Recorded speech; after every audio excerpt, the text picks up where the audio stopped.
reading, or So I any? figure we do what we kind of normally do and like pick characters to voice. All right, that all went in. Falrin, hey, what's up, buddy? Hi, Valorant. Um, but we'll do what we normally do and kind of just like pick characters to kind of just do when they come up, and then I'll ask you guys what you're doing for your turns, and I'll just be the mouse here. So you're watching. King is watching. I'm muted. Uh, I look my audio. no, No, Sora I look was fine. muted. Okay. Excellent, excellent. Okay. So let's go ahead and start playing the game. And while we start, how about you guys go ahead and do we want to show tutorials or not? I figure showing tutorials would be best because I think one of us is new to the game.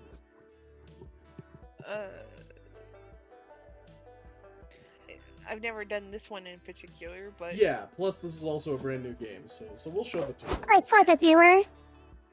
Hi. I figured Reggie would be in the other corner. You will see why Reggie is not on that side later. The voice box takes up like the bottom third here. Do you want to hear awesome voice effects, or would you rather make them up as you go? Do we want to hear like some of their voices, or do we just want to make our own? I think we're gonna make our own, yeah? let's make our own because I have it muted anyways. Okay. Thank you. Alright, so we got 4 players here. So there's me, obviously, and then I'm joined by the lovely Jester Kimmy, Zora Star, and P-Kang Sora. You're muted. Do we want to go for a short game or a regular game? Does not include the mystery box shop or plot lines and secret endings. Oh, we gotta go for the one that allows for secret endings. Huh. You didn't change your theme. I didn't change my thingies. What thingies? Like Monster Hunter. Did I not? I Just Elden Ring, Night Ring, Skyrim. Here, let me... That just means that OBS didn't do what it was supposed to, which does happen on occasion. No, okay, so Twitch is fine. Hey, what's up, Peking Sir? Let's see YouTube as well. How do I get to my I've own been channel? spotted. Oh, well, I'm live with Monster Call Friends. No, it looks fine. You just have to refresh your browser. I just walked in. Okay, what music do we want? We got lo-fi, we got surf rock. The surf rock is the classic, but I find it gets repetitive. I like the lo-fi beats. I'm a big fan of lo-fi in general, so. And then there's Kawaii Future Bass. Is Which it playing? Definitely K-pop pilled. You could hear it up if you turned the Twitch up, but you'd hear an echo. Yes. Interesting. I like the retro. Oh, and there's also fantasy vibes. Yo, these 2 new ones.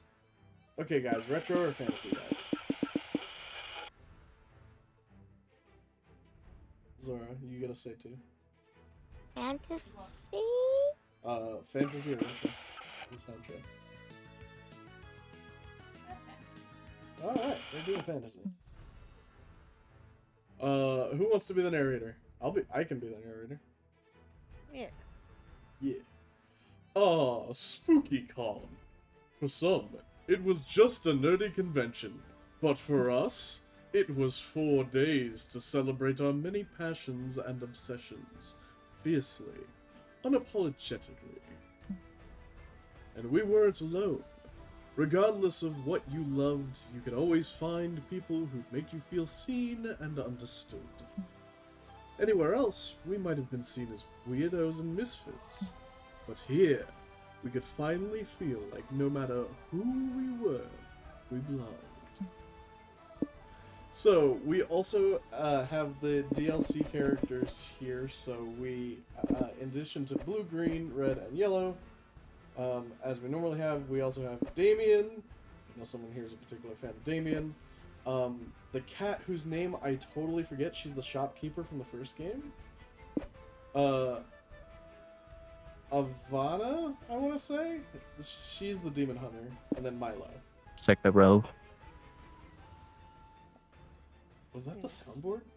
Man, that No, was- that's Sora. Oh, okay. Also, I don't know if this impacts anything, but Reggie is taking up 1/4 of the screen, and you can't see anything that you're showing off on the game right now. Fair enough. I can make Because Reggie's the player. And Reggie is the player. I was asked to become cute, so I'm cute now. Okay. Thank you. Oh my god, I just totally made OBS go away. Okay, it's still alive. I worry for OBS every time I can't see it. It's like a hamster that you get in the 5th grade. I don't know about you guys, but I was an anxious child. Anyways, I'm gonna pick red. I'm gonna play Chandra, is what I always call her. Not Amira, sorry, this is Chandra. Why? Because I play Magic the Gathering.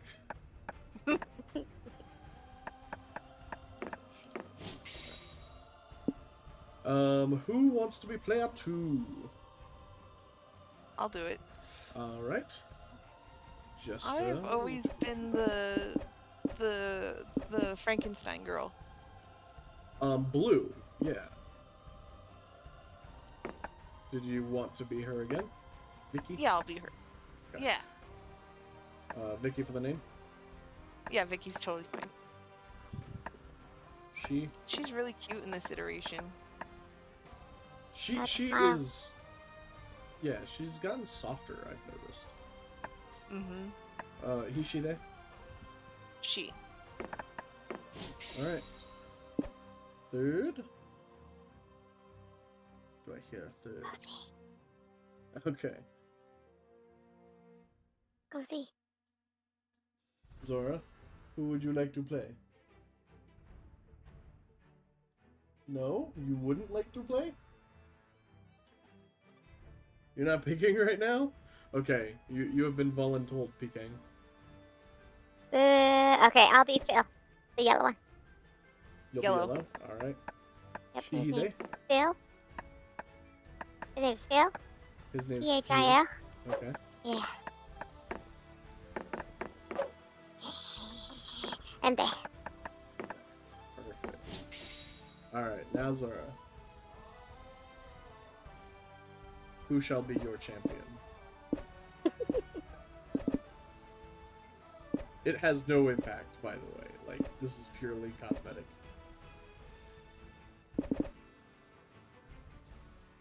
Or is it? Cue the soundboard that's been banned. I like the Day of the Dead guy. He's super cool. Yeah, he looks really neat. I would date him. I'm sorry. guess what? You can cosplay him.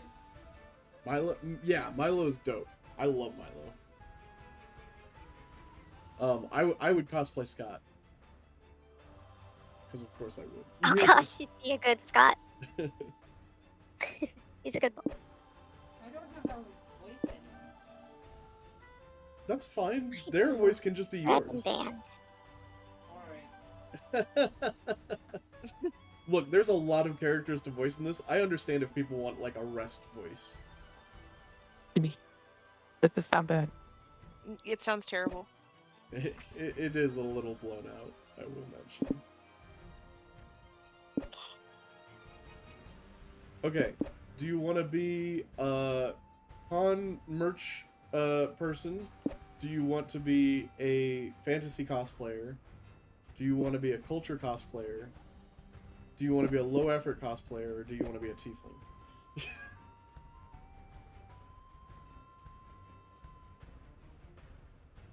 Put it in con He looks terms. like he curses. He does. He does. He does a lot. Yeah. So It's do you like want to be 90% spicy his red personality. Damien or have a custom name? Excellent. Excellent. How do you spell that? What? Quit. I was saying excellent. That's just. Oh yeah. He curses and lights things on fire. Yeah. Is he default spicy red? Yeah. His default is spicy red. His actual name's Damien. Okay. Okay. He, she, they. Alrighty. Let's put him in a place over. Yeah. I love all Now the that I think about doodles. it. Z, Vicky's kind of like Clara. I can see that, yeah. But as dreamy as SpookyCon was, it also came with its own set of pressures, some of which we already knew so well. At the end of those 4 days, the after-party loomed over our heads, posing that one evergreen question. Would we get a date for that night? As uncertainty plagued our hearts, we couldn't help but think of the 6 hottest nerds at the con. Who wants to be Zoe? I'll do it. Alright. Zoe, an eldritch cutie who went from the endless deity and harbinger of destruction to author of the renowned fanfic Liam Prom. Liam Prom! Alright. Who wants to be Liam? He's a vampire hipster. Yeah, watch it on Discord. You won't have the delay. Oh, there. Yeah, I'm streaming to Discord as well. No, I said I can't hear you. But you want me to sit over there? Yeah, so join Discord over there and put your headphones on. What's wrong with this?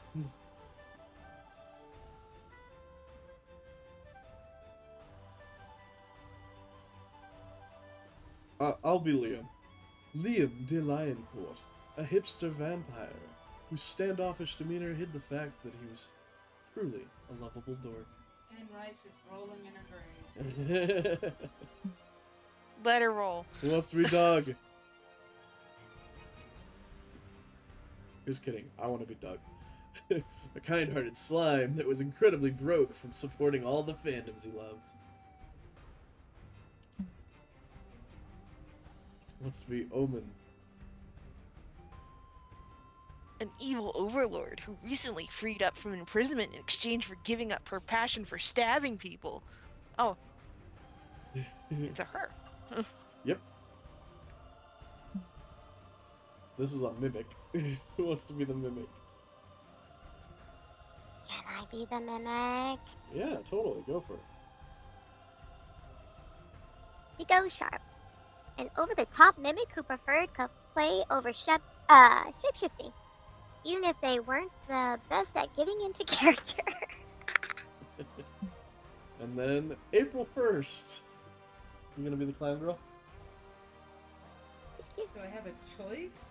Yeah, you don't have to be the clown girl. I could be the clown girl. I have a clown voice. You have a clown voice? Oh my god, what does I that do, it's sound terrible. like? Oh, it's terrible? Okay, let's skip on that then. Yeah, it's called Crazy Clown, and it's terrifying, I think. Oh, yep, there it goes. Let me turn it off. Oh, yeah, that's just circus music. That's not even a clown. Yeah, That's just it gets weirder. Mine was too short. Oh, that sucks. I'm sorry.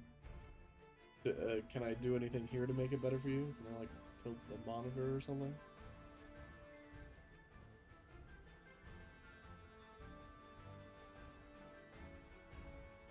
Yeah. I see. Rated. Can you read from that distance? Oh, That's the real question. let me get my glasses. And April 1st, a clown idol who is contractually obligated to bottle up all of her non-camera ready emotions inside cute mascots. So is the crab thing one of her mascots? Yes, it is. I believe that's her anchor. It had to be one of them, but who? We had 4 days together to gather some courage and shoot our shot. What was the worst that could happen? Being rejected and alone for the rest of our lives? We'd had our fair share of love and rejection. This surely wasn't our first rodeo. And as we had grown to know ourselves better, we realized we felt more confident. Now you'll have to choose 3 things you like. Each like is tied to one or several romance options. Your likes will soft lock you into some ROs, which you'll encounter more often. ROs is basically just route options. It's like secret endings and stuff.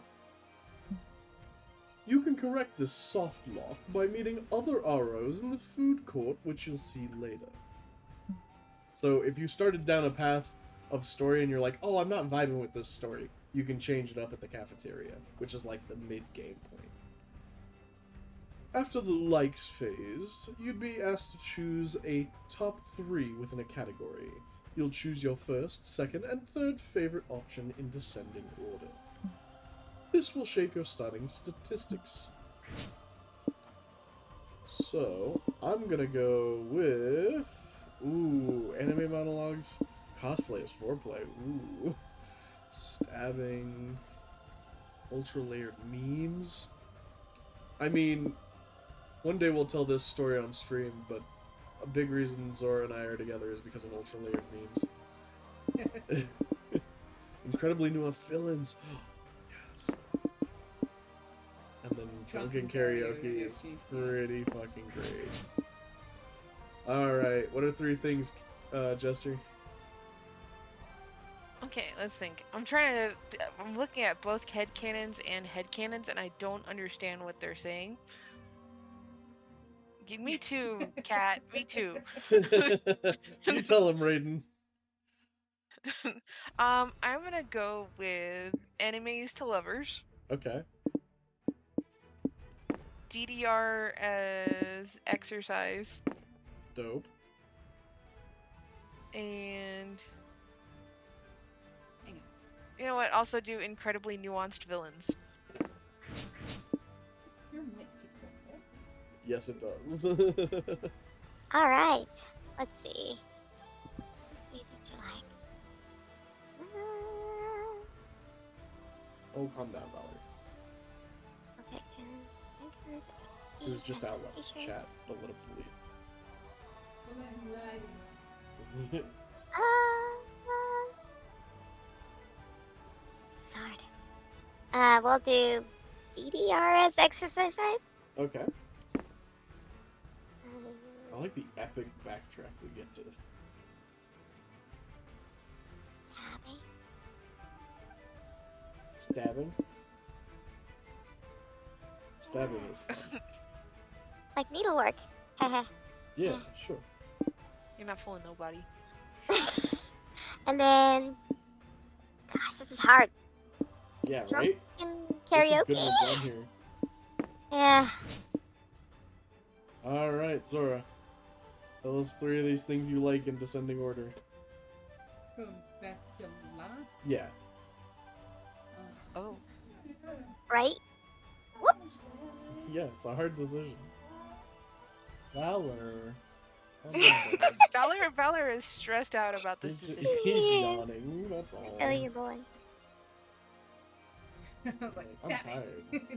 Yeah, now the cat's like, Do it. why is mom in the weird place? Ultra layered memes. Okay.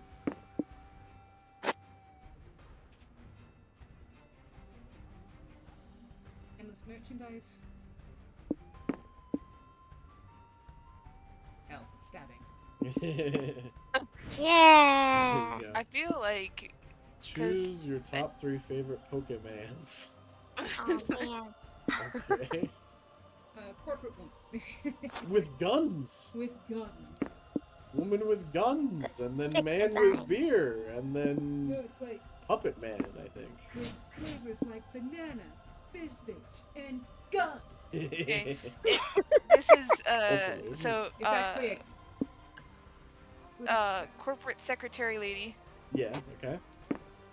and then hair, hairband guy. Hair, okay. It's a good thing. and then Way to guns. come. And guns. Alright. Speaking. I'm gonna get hair, guns, and a lonely guy.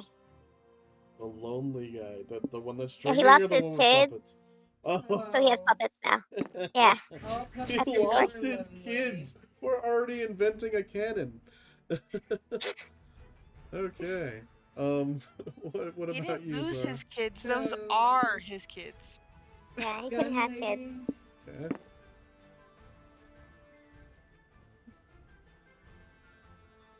Corporate.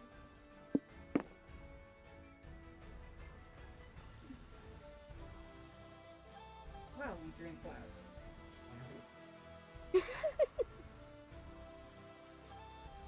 It was a rat boy. Yo, what is up, Novus? We weren't new to all this, so this time we challenged ourselves with a goal other than finding love. Is this Jackbox? No, this is Monster Prom 4, Monster Con. Hey. Yeah.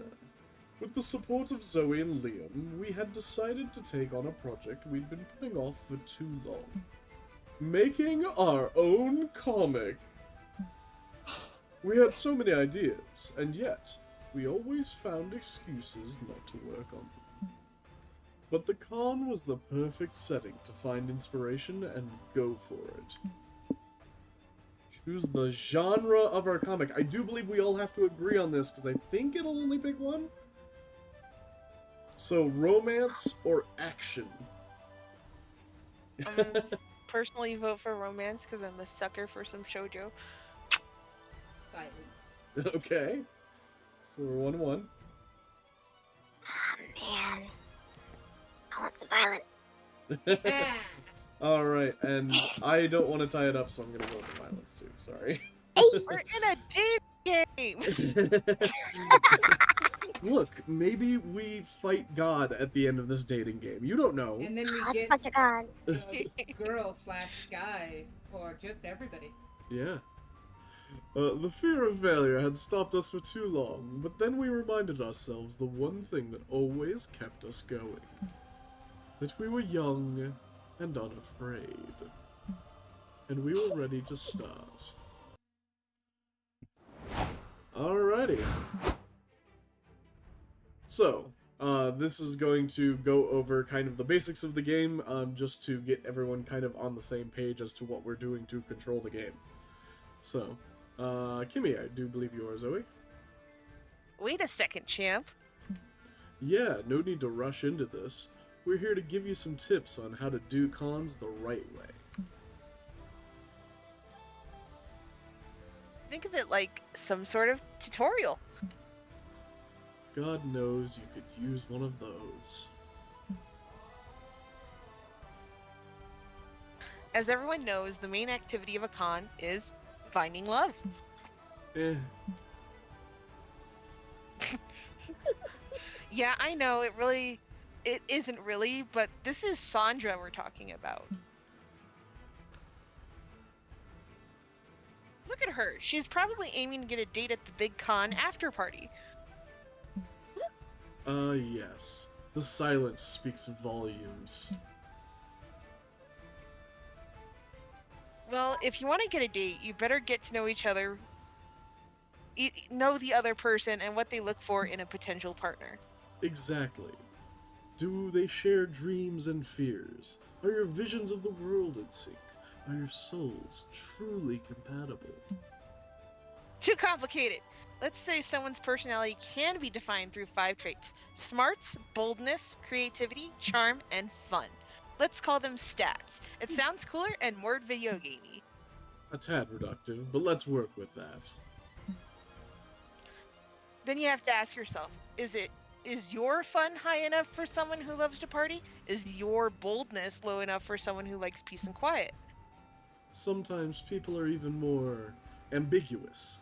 Like, they may like someone who's just balanced. The point is, everyone has their standards. Stat standards. And if by some chance you want to go through the party by yourself, Which is totally valid option if that's your jam. don't think you'll be exempt from managing your stats. You can still fail at it. There's more stuff to keep in mind, but let's cover that later, okay? There was a panel I wanted to check out. Sounds good. And I have to rehearse the next tutorial. Have fun, Sandra. Alrighty. So, we have these stats over here on the right-hand side. We each have our own spread based on the things we chose earlier. You can also see the different spots on the map are associated with a stat. So, going up here to the top location will affect your fun. Going down here at the front of the expo will affect your boldness, as you can see from the red symbol there. Typically these will go up at the detriment of another stat, is typically how it works. So, with that, I'm going to go to the merchant. You suddenly realize your phone is dead. Good thing you're at the merch hall. You find a stand where someone's selling phone chargers. You wanted to buy one, but you feel bad about buying something so not nerdy. The vendor sighs and draws an uwu face on the charger. Sold. You gain +2 charm for your kawaii phone charger. You're investigating the horniest corners of Artist's Alley when you happen upon Liam's Yaoi stand. I'm so glad this is the first event that we're getting in this game. Hey guys. Ah, hello. Thank you for stopping by. I appreciate all of you supporting my art. Your art? You mean you created all of this? Yes, yaoi is my passion. I've invested over 10,000 hours in perfecting my craft. But you didn't start drawing yaoi until last year. The numbers don't add up. Once again, math rears its ugly head to sabotage the beauty of art. You spent 10,000 hour year on this stupid hobby? How far you've fallen. Ouch? I know your past, Liam. You used to be Angelus, ruler of the dark side. You subjugated millions. You nearly conquered the world. I know, but I'm not Angelus anymore. I don't enjoy reminiscing on my dark past. Dark past? You mean your glorious past? I looked up to you. Yeah, we in the You were making. once of the biggest threats to our reality, and now you draw penises for fun. Sorry, it's maddening. I'm maddened. But Omen, look at these butts. They're worth 1,000 conquered empires. Are they, Zoe? Are they? I love that you have specifically these two characters interacting like this. You know, even if you don't care for yaoi, there are plenty of hobbies that you can take your mind off of murder and destruction. Why would I want to do that? Because you're in the Redemption Arc program, and as your sponsor, I'm making this mandatory. Gang, we're getting Omen a hobby. Yay. That'll be tough. But you love a challenge. What hobby would Omen enjoy more than killing people? This is not the event I thought it was, by the way. There's an event that's entirely about Liam's dick. Anyways, we should get her into sewing. It's like stabbing fabric repeatedly, or reptile care. Omen can probably told you. relate to cold-blooded creatures, and this is a perfect excuse for you to get a pet iguana. Okay, so, a way to go through the game if you want to pass every check. You don't have to, failing is fun. But if you want to, you can reduce these two basically down to one of the 5 stats. And it's like, oh, this sounds like it would be a smarts related thing. And this sounds like maybe it would be a fun related thing or a creativity related thing. The stabbing So, fabric would definitely be creative. Right. But I think this is Same, fun right. or bold, which are both higher. So I could go with that. But I'm going to show you what happens when you go with one that isn't necessarily good, because in previous games it was worse than in this game. I don't know. Are you trying to trick me by using violence? Shit, she's onto us. No, look at this cool tiny sword. We call it a needle. I may be old, Chandra, but even in my time we had needles. Okay, think of it this way. The Redemption Arc program establishes that you should stop stabbing people, right? It's more of a case-by-case basis, but for the most part, yes. No, Zoe, stabbing is always wrong. Never deal in absolutes. Ugh, you make me want to stab stuff, Liam. And by stuff, I mean your face. Use that. Imagine this piece of purple fabric is Liam's face and stab it with the needle. Stabby. Oh, now that sounds interesting. Omen stabs the fabric repeatedly. Die, Liam! I'll stab you into an insufferable, beautiful sweater!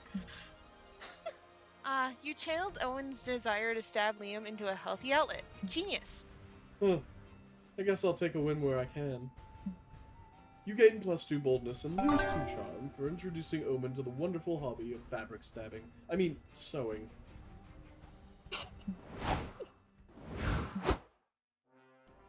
Wait a second, it's time for the new episode of Tutorials with Liam and Zoe.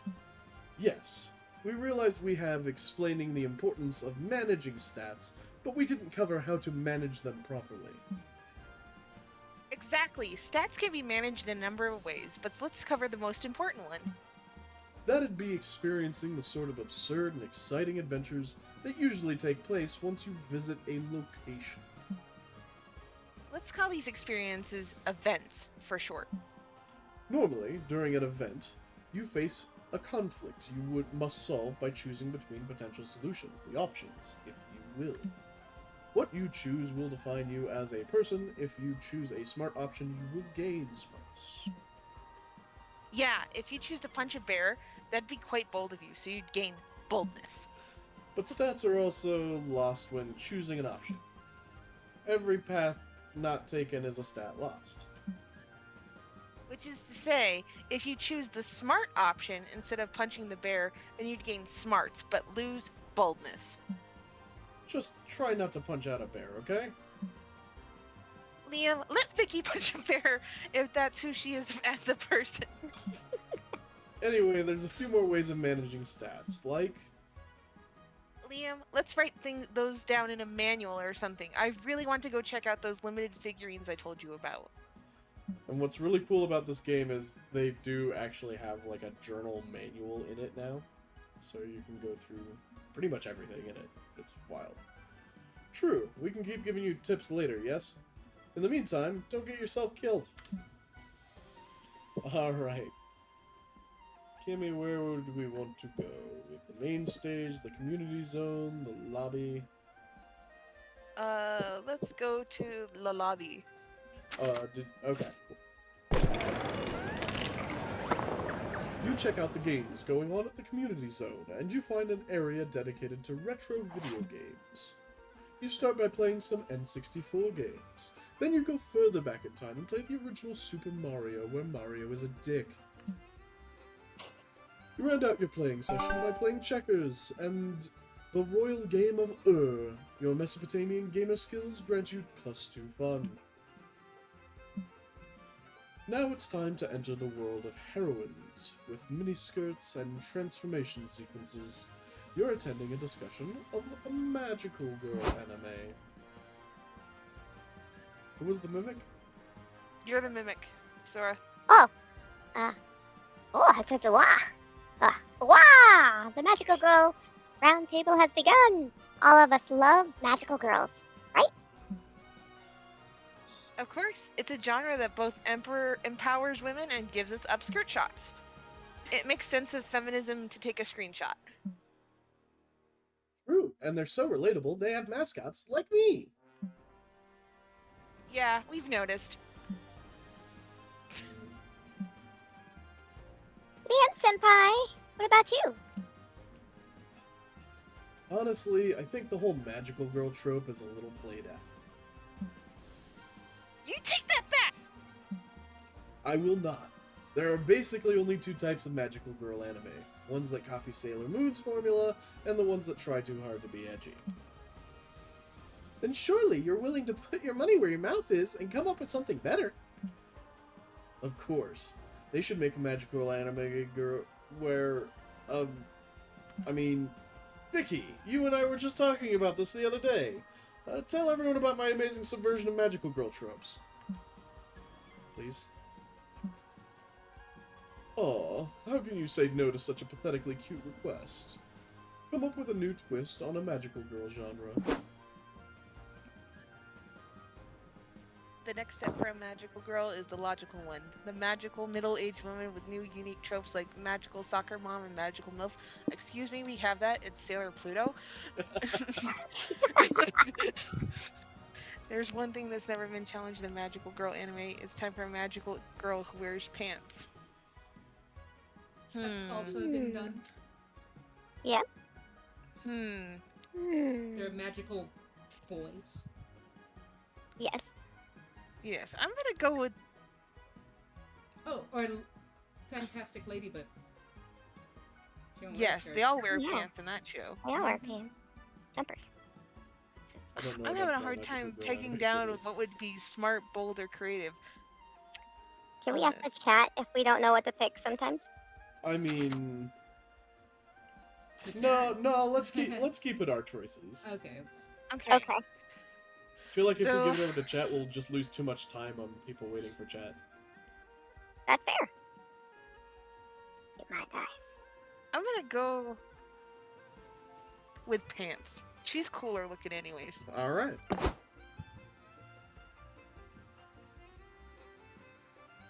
Or Pants? You're a mad woman, Vicky. indeed, it's so darling. We've had magical girls with leggings. We've even had magical girls with impractically short shorts. But pants? That's never been done. I don't know. Is it really that groundbreaking just to change a costume? Zoe grabs April's face and leans in, nose to nose. April, my sweet, naive child, magical girls have been denied pants for one reason, and one reason only. Because skirts are cute? Okay, two reasons. But the main reason was to stop magical girls from accessing the raw power of Pockets? yes! Imagine all the things magical girls could carry if they had pockets, a power drill, a gun, a wallet. It is kind of annoying that whenever I wear this cosplay, I have to carry my wallet clenched between my butt cheeks. Don't you have a literal chest hanging off your hips that you could keep your wallet in? No. You don't want to know what's inside my chest. Besides, it's been out of character to keep my wallet anywhere but my butt. April, back me up here. You want me to? I'm officially tapping in Zora. What? No! Don't carry my wallet clenched between my butt cheeks. And neither will the other magical girls once we show them the power and wonder of pants. You all spend the rest of the day discussing your idea. Also, April decides to prove that her wallet is not stored between her butt cheeks. Mind blown. You gain +2 creativity for adding this huge twist to the magical girl genre, but lose 2 smarts. Ew. I need to find a voice for April. Let's go somewhere fun. Where's a fun place? Fun is already taken by Vicky. Okay. What So about you got- smarts? Yeah, you got bold, you got smarts, you got charm. Or bold, smarts, creativity. You grab a seat at the main stage where a panelist talks about making interesting player characters. Apparently, they should be color coordinated, have a distinct personality, and also a cool name like Kratos, Luigi, or Phil. You learn you'd make an awesome PC, and that self-knowledge equals +2 smarts. You, Nico, April, and Omen decide to attend Werewolves Live, an event where everyone in the audience plays the social deduction game Werewolf. That's amazing, firstly. Secondly, who wants to be Nico? Nico is the Mexican Reaper, Grim Reaper spirit, I believe. You can be Nico? And Nico. Alrighty, do you want to be so Nico? Nico. Okay, I'm Nico.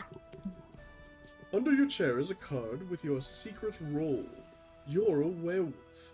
Hopefully, you're better at getting away with murder in a game than you are in real life. The game host instructs everyone to close their eyes, then tells the werewolves to open their eyes, and you identify each other. You lock eyes with April and Nico. You each choose a person to kill, and when it's time for everyone to open their eyes, 3 villagers are out, and everyone gets a chance to deduce who the werewolves might be. Fear not, pathetic mortals. I, the undefeatable Omen, will solve the conundrum of who is the wolf and who is the why can't I say this? Who is the wolf that is where and why? Yeah, that is a tongue twister. Let us begin with the intense interrogation techniques. Werewolves are adverse to silver bullets, correct? I may have a few in my pocket. Is that really necessary? I think a silver bullet would hurt anybody, to be honest. If you have nothing to hide, then you'll have nothing to fear. Are you a werewolf, April? Of course not, silly goose. Would a werewolf have this sweet, innocent face? How dare you accuse me? I'll kill you next, in the game and in real life. Which, that's a joke. That's part of the game. Interesting choice of words. Who agrees that we should execute April? It's not me, I swear. Fuck you all, I'm not going down alone. Nico's the world too. Hey! 2 werewolves found in 1 round. I am surely the greatest detective who has ever lived. Sorry, Nico. The repressed thoughts won today. Jesus Christ. I forgive you. I'm sure our other werewolf friend can still win this for us. You have no choice but to try, because you're alone in this now. Next round, how will you convince everyone that you're not a werewolf? Handcuff yourself to Omen. People who get handcuffed together always learn to overcome their differences. It's truly trust each other. Do something a wolf would never do. Stick a 6K party. Oh man. I'm gonna handcuff myself to Omen. Alright, handcuff yourself to Omen. You sneak over to Omen with a pair of handcuffs. Should you handcuff their right arm, or the... Oh wait, yeah, right arm it is. I'm assuming Omen does not have, I have one arm. a left forearm.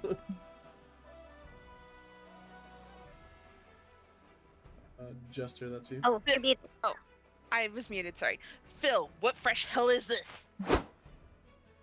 Oh, smart. Omen will never guess that Phil got so close to them because they are the...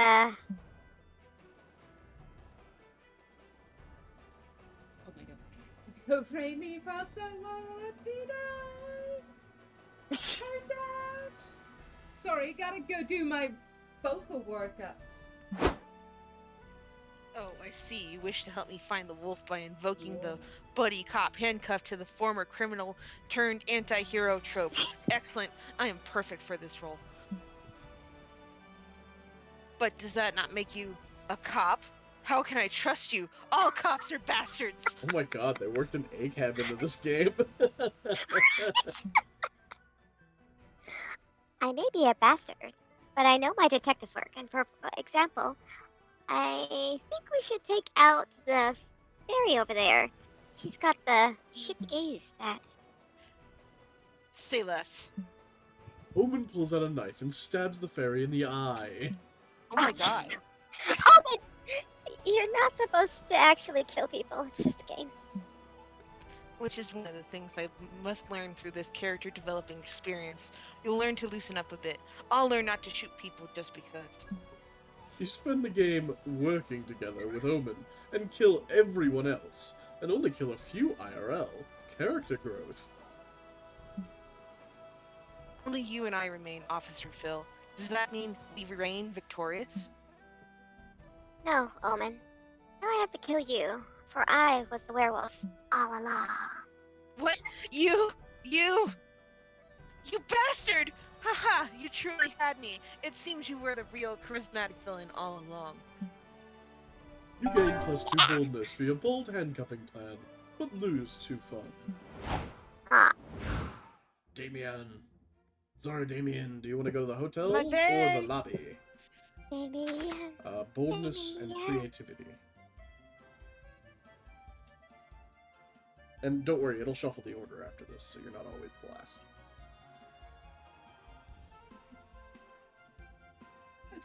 Hotel. Hotel. You're chilling in your hotel room, staring at the ceiling. When you've already memorized the ceiling, you decide to call room service. Room service asks you, "How can I help you?"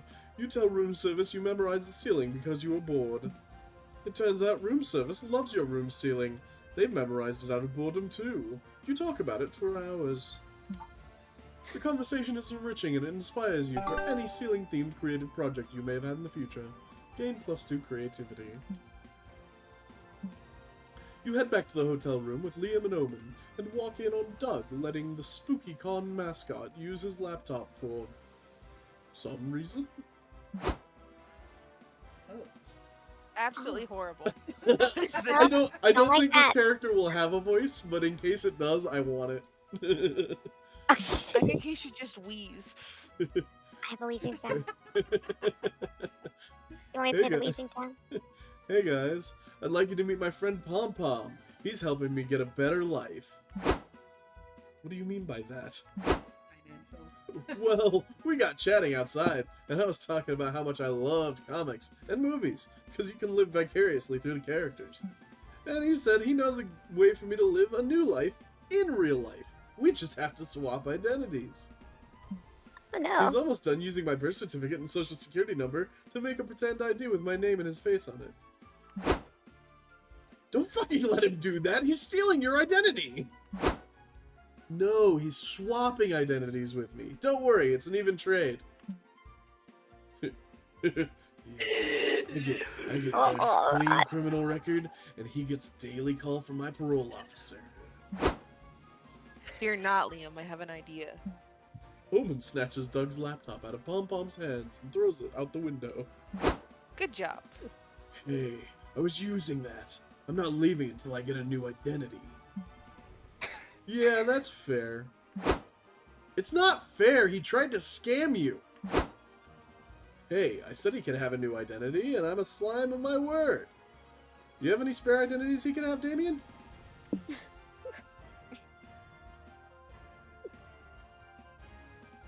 Read it aloud. Oh, sorry. You're fine. But you read all the other ones. No, I didn't. Everyone read their own. This is how we've been doing it, Okay, I promise okay, okay. I've been sitting here all day. you. Let's see. Time to put your years of experience creating amazing TTRPG character sheets to work.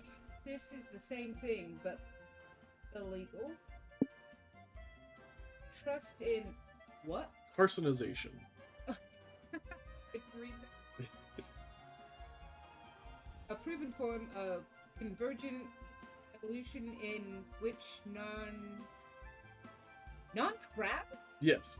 organisms evolve a crab-like. This means he will eventually get a new identity as a crab. Just trusting Crab. carcinization. God, please choose that. Crab. Crab We're going with the people. crab. Okay, we're going with the crabs. Oh, really?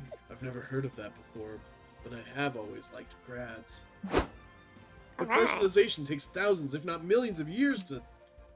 Do not listen to Liam. He's simply jealous of your soon-to-be crab-like body. Honestly, I'm jealous too. You're gonna have so much fun being a crab. Send me a postcard when you move to the beach. It's not gonna work like that. Carcinization only happens to non-crab crustaceans. You are a non-crab crustacean, Liam. No, I'm not, which is why carcinization doesn't apply to me. Or is it simply because you're too fucking lame for it? I think I'm gonna scream.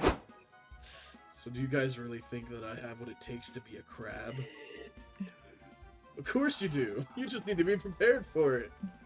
I'd suggest investing in some waterfront property, buying matching sets of 8 socks, practicing your dancing skills for crab raves.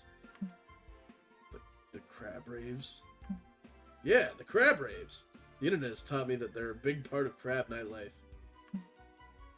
Fuck yeah, I love raves. This is gonna be awesome. Thanks for helping me out, guys. When we've all gone crab, we'll hit up the rave together. See ya. You're all so stupid it hurts. But I guess if carcinization got that guy to leave, I can't complain much.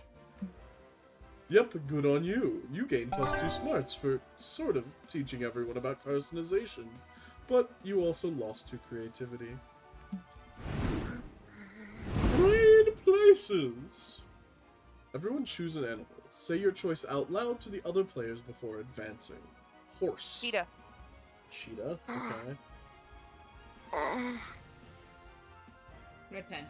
Red panda, okay. Fusa. Fusa? A fusa. Okay.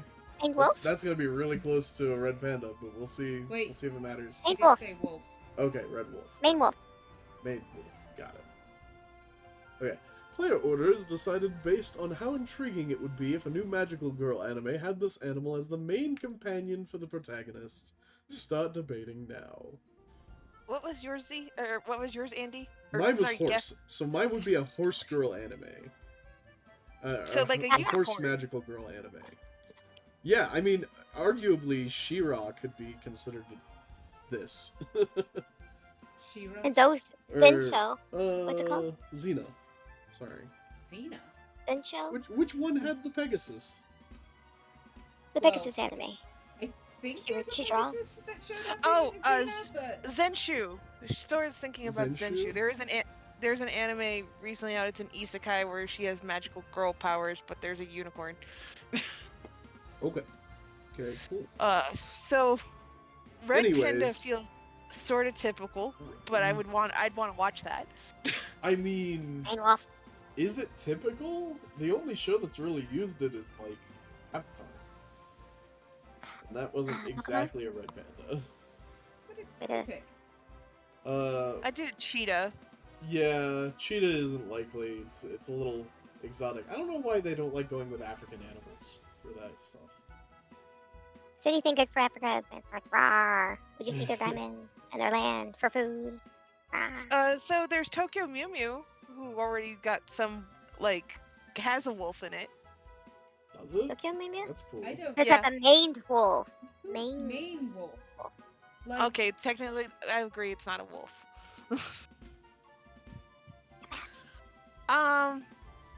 I would say Z or Sora's, to be honest. Okay, let's put both the animals in the room. Okay, fight. I'd say Comes out. Z, but I don't one. say Sora. So we'll go Z, then Sora, then you, then me. Okay. So we'll just reverse the order.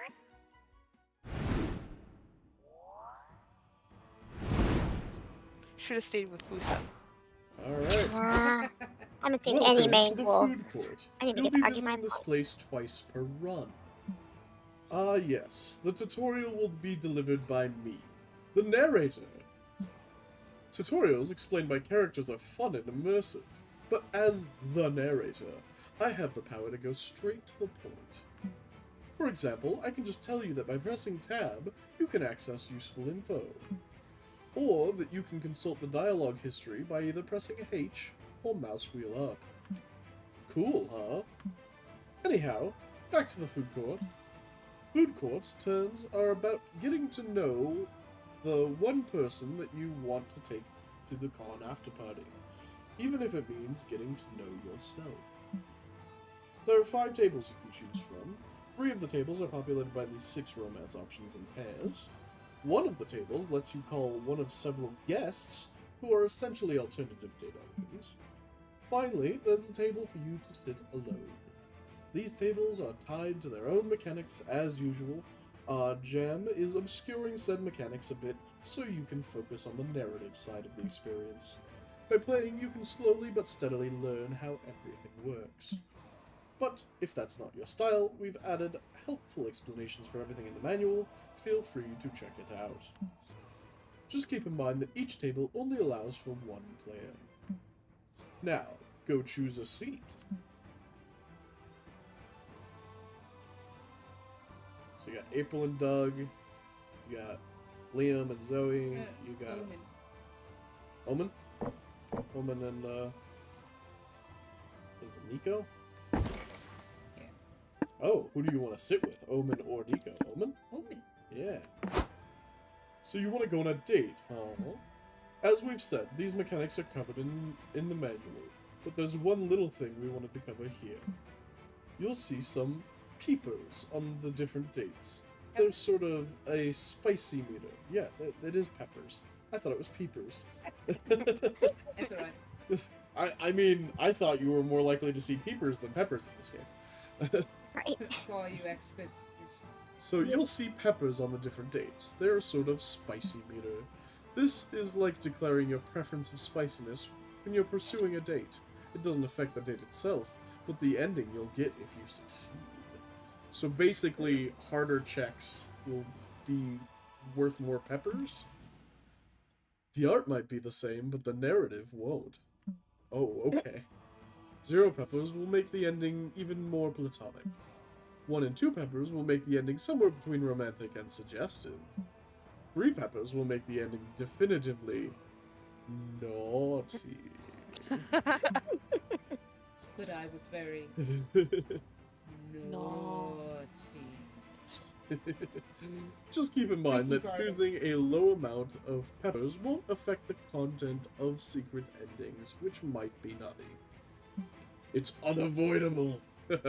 Okay, now you're truly prepared to go on your first date. So, would you like to do board game night, watch a movie, or go out to dinner? Ooh. Dinner, alright. Ooh! Ooh. You and Omen go out to Aww. a fancy restaurant. Omen tells you all about their former conquests as a villain. Apparently, they once had a fortress not far from this very restaurant. You two decide to check out the old fortress out of curiosity. Turns out, it's a laundromat now. Omen might have been more upset if they weren't so fascinated by washing machines. The future truly is now. Phil! Alright. For me, an ombre. What is Phil? Phil is an I'm Shade. shadow creature. Shadow? Yeah. I'm like Nightmare. Hmm. Boogie boogie. Can I go after Phil guy, the shadow guy. Liam? Phil. Liam? Alright.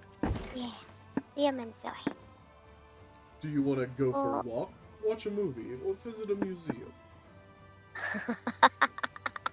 Let's go for a walk. Alright.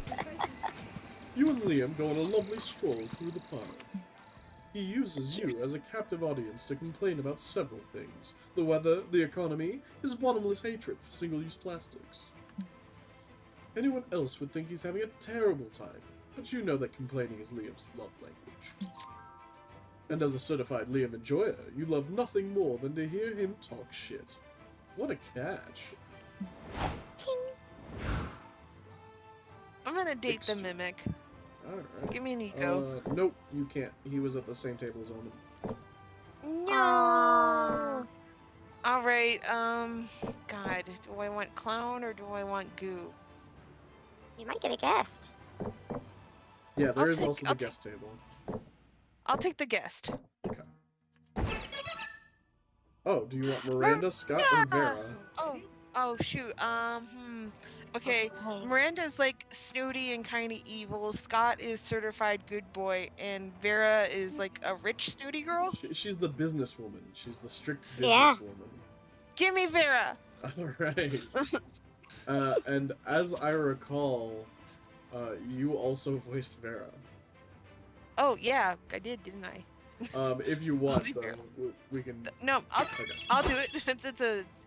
This is a narrator, anyways, because I don't know if we'll Fair. actually have voices. But go ahead. You invite Vera to join you at the con. Sure, I'd love to go. Really? I didn't think you'd be interested. Of course I am. I have money to launder, and merch is the perfect cover. Vera, tell us, what is your type? What a generic and stupid question. I don't like people who ask stupid questions. Be less stupid. Thanks. Oh, so I guess your smarts isn't high enough for that check? Oh. That's wild. Wow. I'm gonna go lay down Okay. and cry now.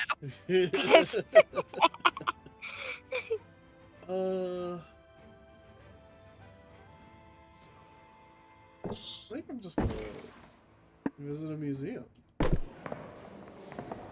You like spending time with yourself, so you decide to visit the local museum by yourself. You're loving the con, but between all the crowds and activities and near-death experiences, the vacation is starting to feel a lot more like work than real life.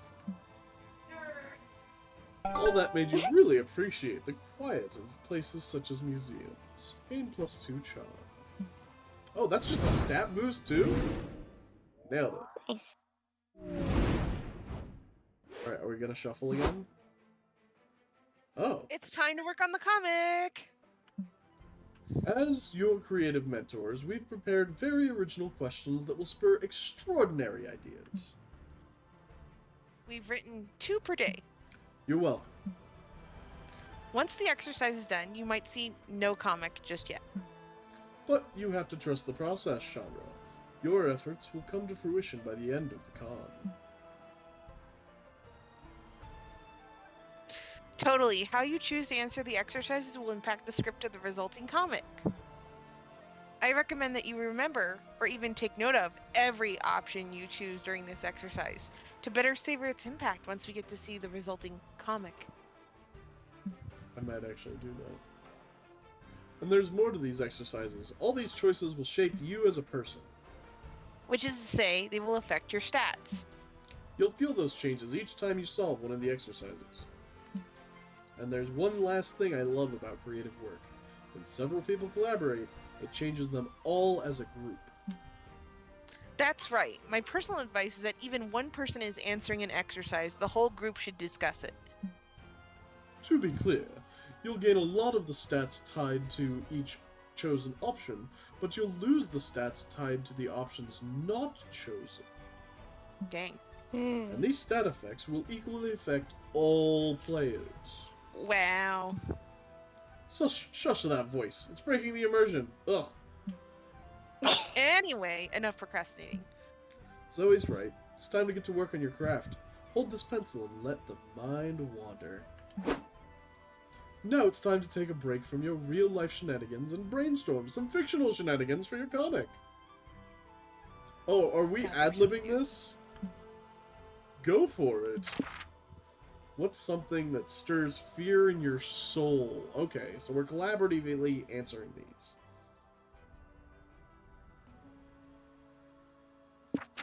Wolves with guns for legs. Yeah, so Wolves with big menacing the dongs. options, I'm trying to speak loud enough for Z to hear me, so hopefully that works. So the options are the ghosts of all the big surreal artists of the early 20th century, math, wolves with guns for legs, or wolves with big menacing dongs. I have a question. It has Sandra and Philip highlighted up there. Is it only supposed to be them? Maybe it's just us two? Yeah, Oh, it's that's just- interesting. Okay. Okay. Okay. So I guess this is just yours and my choice. Let's stir their soul. So what's something that stirs fear in our soul? I mean, personally, the wolves with big menacing dongs, probably. Wait, dongs? Yes. Oh, yeah, that one. That one? Okay. Oh, well, it did affect everyone anyways, so Wait, we're you get to pick gonna this all one. take... Oh. Oh, I guess it technically Does it just say gives something at a our personal wedding? choice. Yeah, so what's something you'd do to impress everyone at your wedding? Reveal your most niche fetish in painful detail. Compliment everyone's hats. Kill a walrus with your bare hands just because. Or solve the Hodge conjecture, a major unsolved problem in algebraic geometry. To be honest, that last one seems real impressive, but It's probably something simple. I'm But assuming let's it gives us smarts. Is everyone doing on smarts? Because I know mine took a hit. I know Phillips took a hit. I think I'm yours perhaps- and Phil's, or mine and Phil's are the lowest. Who's the top one? Yeah. The most, that would Tanya. be Z. That would be Zora. Oh. Oh, because that's the turn order. Yeah, because that's So Damien's. Z, you have the opportunity to become the smartest, and then it would bring everyone up either to mid or high-ish. If we chose the Hodge conjecture one. My only thing is if But- it drops creativity, that Zora's in the danger zone. Oh, did it drop? Oh yeah. I think we should just So- boost whoever has the Oh, wait. lowest Ah. stat. So that So none of that's us the ever had a chance of like Ah. dying from this. So that's the smarts though, is the lowest stat. Huh? Oh, No, the- creativity. no, her sorry. yeah, the lowest creativity stat is is I'm- Zora's yep. creativity Yeah. here, yeah. So which one would be the most creative? Actually, I don't think creativity's up here. What about charm? Charm would be complimenting everyone's hats. But Yeah, but well, our charms are pretty high. yeah, the would next be one smart. would be smarts. So we'd go. Let's solve the conjecture. So it looks like it just Great. drops everything else by 1. Oof. But so that's 3 stat loss for 1 stat gain. That's dumb. Stop right there. This is the stat police. We're here to test you on your stat knowledge. Just kidding. It's us, Zoe and Liam, renowned creators of verified hot people and knowledgeable tutorial dispensers. We thought we've been giving Damien all of these exquisite tips on how to manage stats, but how easy is it to know which option ties to which stat? Yeah, some options will be easy to interpret, like how punching a bear feels like a very bold thing to do. But some will be quite a bit more nuanced, and it might be harder to tie them to a stat. Which is why we've written all specifics to every stat in a manual for you to check. Which will be available within the Customize menu. So even if an option might not feel tied to a specific stat, or even more than one, you just gotta take your time, try to analyze what the biggest clue within the option is, and which stat relates to that specific clue. And you know what? Just ignore stats and choose whichever option Hell feels most yeah. interesting to you. Live, fail, have fun. I must agree with Zoe here, just try not to fail too much. Meh, let's go get some DDR so I can see you fail too much.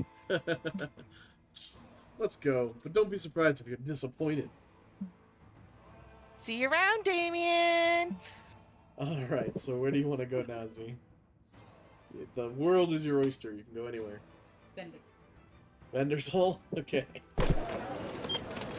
You find a portrait artist at the Artist Alley. Apparently, he can accurately portray your soul. You've always wondered what your soul looks like. Buff, small and cute. Hey, maybe it's ginger-haired. No, it's just you with a weird blue glow around you, but hey, that glow sure adds +2 charm to your looks. You're still reeling from the horrors you saw in that homemade taxidermy booth. So you were a little slow on the update when your other friends stopped dead ahead. Oh my gosh! Is that a Pure Lust polyresin 1:4 1/4 scale figurine of Lady Demetresque mint in the box? Were any of those words supposed to mean something to me? Yes. Okay, is the fact that I could read that like a problem? Should I be worried? Nah. Democrescu. Nah, They only nah. made 50 of these beauties. I've never even seen one in person. I think I'm gonna pass out. Focus, Doug. You can't make the purchase of a lifetime if you don't keep your eyes on the prize. There's no chance in heck I can afford that figurine. I need to take out, like, 2 loans on my moped. It's okay. It's enough to just stand here admiring it, pretending for a few sweet minutes that it's mine. Purchase the big-breasted object of your desire. Grovel for my mercy. Oh, Omen, you shouldn't have. Thank you, thank you, thank you. Omen, it was incredibly nice of you to buy Doug that figurine. As your Redemption Arc program Bye. sponsor, I'm proud to take some credit for your growth. What are you two talking about? I bought this lecherous totem for me. I don't know yet how it works, but its mere aura caused your brains to become mush, and now that power belongs to me. Count your days, fuckers. Never mind, I take no responsibility for this. Omen may be an idiot, but they're a hot, rich idiot that you like. And they just bought something that another hot, broke idiot that you like really wants. If you play your cards right, you're sure that you can work out something that makes everyone happy. Do you strike a deal with Omen? Doug gets the figurine and she can have some other plaything in exchange, like her soul or whatever? Or would you explain that the figurine is powerfully cursed? Whoever owns it risks developing an intense attachment to the fictional hottie it represents. Option A. Alright. Damien, don't... Hush, Liam. Adults are talking. Good boy. Now, Damien, show me the goods. Fine. You recite an ancient Enochian chant that turns your astral self inside out and exposes your soul. Damien, you don't need to forfeit your immortal soul in exchange for a figurine just because I like it. But then again, it is a pure lust polyresin Lady Dimitrescu. Who am I to tell you what to do? Well, you don't need to, because there's no deal. You are too eager to get rid of your soul. There must be something wrong with it. What? That's silly. What could be wrong with my soul? Many things. For one, you could have soul bonded with somebody without protection and contracted soul crabs. Oh, Or perhaps you sat in a weird smell for too long and allowed the stink to soak into the fabric of your soul. I don't want soul prison to smell bad. Offer denied. I keep the totem. crap. Oh, sorry. Are you really turning down my soul for a phony piece of plastic? I've got a demon offering me a year of piano lessons for this thing. Fine, I'll take your soul. I guess worst case scenario, I can later trade it for those piano lessons. Dang. I suspect I have to relearn anyways. You know, since now I have half the hands I had when I first learned. Damien, I owe you big time. Not my soul, please, but maybe I can give you my moped? You're just happy to help. And that you finally managed to get rid of your soul. Soul crabs are the worst. You gain +2 charm and lose 2 smarts. Get fucked. Liam took Omen's hand. Alright, where you going, Phil? Oh, I'm gonna try this again. So we've got the games hall, we've got just the lobby, the main stage, and the hotels and outdoors. Outdoors. Darn. Okay, let's go with charm. Because fun is gone, right? No, charm is gone. Fun is the game hall. Okay. Let's go game hall. You have some time to prepare, so you decide to enter a Splash Kaboom speedrun competition. As you sit down and get ready to crush your rivals, you hear an announcement. The competition is over. You shouldn't have wasted all that time sitting down. Sign up for a slow run competition next time. Oh well, at least you had +2 fun sitting. You and your friends are checking out the community zone when you stumble upon an indie board game showcase. Wow, there are so many games. I can't believe we get to try all these before anyone else. I just realized I am every one of these characters. Yes, but be wary, Doug. If you look at any of these games, game devs in the eye, they'll try and trap you in their sales pitch. Hey, you there. Think you're Hey. smart enough to understand my Eero game? Of course I am. What an ignorant insinuation. Show me this Euro game of yours. Leah? Didn't you just say... All rules have necessary exceptions, April. This won't take long. 3 hours later. Oh. So, okay, I can discard up to 3 plasma cubes to get a plasma homunculus, but only if I built a cube merger last turn. Do I do this before or after the harvest phase? During the harvest phase, and only if no other player has a proto-alchemist on the sulfur tile. Doug, do we need to review section 12H of the rules again? Sorry. I think we've read section 12H enough times already. No more rules! I can't take it anymore! If I'm gonna have to memorize another rule, I'm gonna start eating drywall! April's right. This game sucks and you're ready to go. You ask how much more time this will take. Oh, sorry. Oh, what? Oh, what is time anyway? Hours are measured by how much fun you're having at living them. Don't worry, Phil. The con's open until midnight. High-pitched, closed-mouth screaming. There must be a way to end this game and get all of you, yes, even Liam, out of here. Okay, I'm coming. I was trying to turn on the air. Okay. Suffocating. The game for being joking. Yeah, I would. Very convincing. Let's do.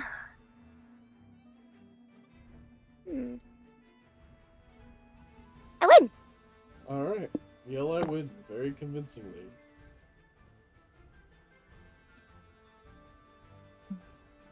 No? Yes. Yes, I do. Check it out. I won. You adjusted dramatically at a random point on the board, hoping sheer confidence will win the day. Except, you didn't. I don't know. Maybe they did. Phil's got 15 plasma cubes. That's a lot of plasma cubes, right? I gotta be honest, I don't really understand this game. Boo-hoo, Phil. Won, and now we have to stop playing. So sad. Bye. I'm quite sure they didn't win. But I'm so much sure that they did. April, I just want you to consider that maybe you haven't completely grasped the rules of the game. Entertain the idea that you might be wrong here. I'm entertaining. The idea of cracking your skull with a hammer. Oh, that was her inner. Yeah. Sorry, I'm a bit of a sore loser. Because, you know, I lost. We all did. To Phil. This all went way over my head, guys. Want to play again? Maybe I'll grasp the rules better this time. No. April flips the table while politely laughing. She then drags you 3 to the nearest food stand and stuffs hot dogs in your mouth to shut you up. Yum! You gain +2 charm and lose 2 boldness. Aw. Alrighty, Jester Kimmy, what's going on? Okay, so which one of these is for boldness? So boldness stage, I is guess? the that's the lobby actually. So, really quick question. Do you go to things to gain that, or do Yes, you go to these gain things? that. Okay, so then yes, I'd like to up my boldness. Walking around the lobby, you see a flood of people coming in from other arenas. Crowd stampede. Notice God, I'm the cute. cosplay, yeah. Everyone in this game has custom cosplay and it's great. Trying not to panic, you remember what your yoga teacher taught you. When you get caught in the middle of a crowd stampede, remember to go with the flow. You do, and the flow consists of the crowd trampling you. Still, you gain +2 boldness for braving the stampede. Vera arrives and is keen to visit a meet and greet for her favorite newspaper cartoonist, Carl Onslow. You thought Print was dead, but apparently not for her. Mr. Onslow, sir, it's an honor to meet you. The understated humor of your strips always makes me smile, even after reading about the tightening financial regulations. Thank you, my dear. Hearing that was just the pick-me-up this old man needed. Is something wrong? Well, I've signed a new contract with a big corporation. It seems a good deal at the time, but now I've thought about it a bit. Maybe $40 was a bit on the low end for the rights to my life's work. Oh no! Sir, could I have a look at your contract? The cartoonist hands the contract over. Despite its length, Vera makes quick work of it. I see. Sir, I happen to run a law office of irrelevant legality. Please let me represent you. I'll get you out of this. You do that? Thank you, young lady. That's very kind. You all go and find the corporate representatives the cartoonist deals with, and, of course, they turn out to be... Oh, who wants to Leeches. be the leech and the mosquito, the bloodsuckers? No one can hear you, Sora.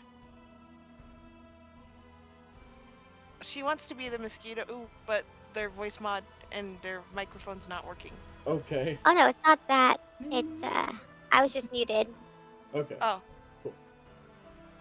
Alright, do you want to be the mosquito and the leech, or do you want somebody else to do the leech? Someone be the leech. Okay, I'll be the Oh. leech. Hello. You're not worrying about your contract again, are you, Mr. Onslow? I thought you made your funny little pictures for the love of it, not the money. Thank you. Lucky we don't charge you for the privilege of getting to see them in print. Now that you say that, maybe you have a point. no, they don't. Listen, you two. I'm Mr. Onslow's new legal representative. I'll be renegotiating this contract. No offense, but I don't think you can take negotiations with us. You'll be begging for mercy by the sunrise, legally speaking. I doubt it'll go that long. You'll be the one on your knees long before, and also legally speaking. Big talk for someone who has already made a crucial mistake. You can't renegotiate a valid contract, and believe me, I will tie something up. I'll make sure it's tight. What? Don't you worry about that. My co-counsel Vicky has already discovered that this contract is invalid, haven't you? Dang. Far be it for you to contradict Vera. How do you invalidate this contract? Claim the contract was signed under duress. You threatened him to sign. Framing someone for a crime is okay if framing someone for a crime is okay if that someone is yourself? Or argue the contract is null and void because Vera is actually the cartoonist financial dominatrix, and pre-existing contract establishes all his work belongs to her. I'm gonna go with that one, the second one. Okay. Basis belong to us. A financial dominatrix? What's that? Some kind of advisor? Yes. Listen, just play along, and I'm sorry for everything I'm about to say. You bad little piggy. Signing on to these lowlives, you know the contract forbids you from making transactions on your own. Transfer me $100 as punishment right now. Again, I'm so sorry. I'm sorry, Miss Advisor? You really expect us to believe that this is pathetic old man is in a kink relationship with you? Excuse you?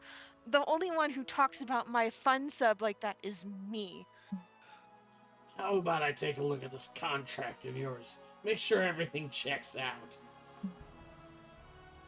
That's a very personal document between my sub and I won't break his trust. But maybe you wouldn't understand these things. Please. I got 15 thin subs in my personal portfolio alone. If you're wanting to compare assets, we could be here a while. Mine are quite extensive. She certainly sounds like she knows what she's doing. If word gets out that we stepped on another Don's toes, we'll never attract any subs. I mean, talent again. Agreed. Let's cut this one loose. With those bloodsuckers dealt with, you return to the con, new spring in the old cartoonist's step. There, you'll be free to again to negotiate a new contract with more favorable terms now. Oh, don't you worry about that. I didn't understand any of it, but it rather gave this old man a thrill. I don't suppose you'll negotiate my new contract for me as well. I'd be honored to. Aw, it's sweet to see Vera championing this old man in his work that she loves so much. Not that you would say that to her face.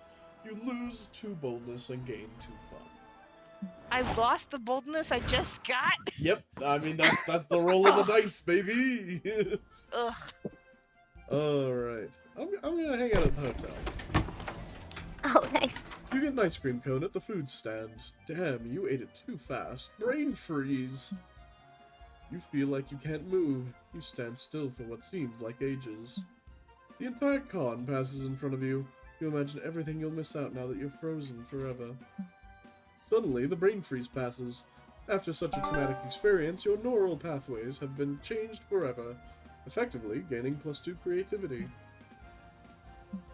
Later, you're searching for an open bathroom, but what you find is Zoe and Doug interviewing Liam as he lays on a Shea lounge.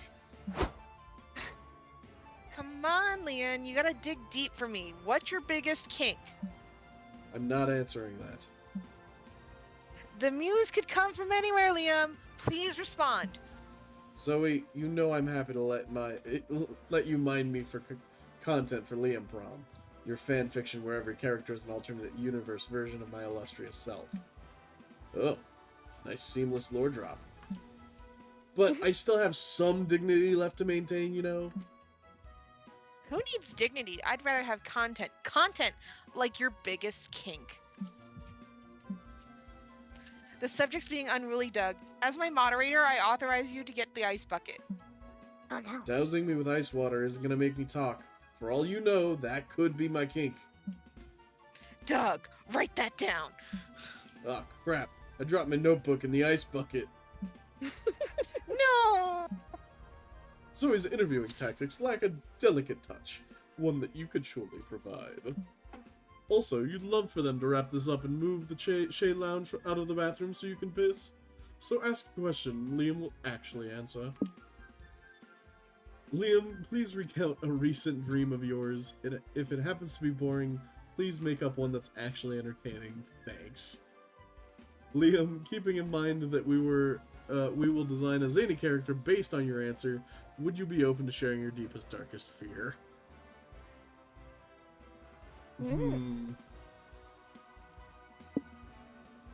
Let's hear this entertaining dream. Well, I recently dreamt that I was drinking a chocolate frappuccino at a Starbucks. What a nightmare. As if I'd drink anything less than a French pressed dark roast at some underground cafe you've never heard of. We're getting somewhere, but that dream was kind of boring. Sorry, my subconscious wasn't narratively interestingly enough for you. It's fine, I forgive you. We can still spice this dream up, like, what if there was a bloodthirsty crocodile at the Starbucks? That'd really raise the stakes.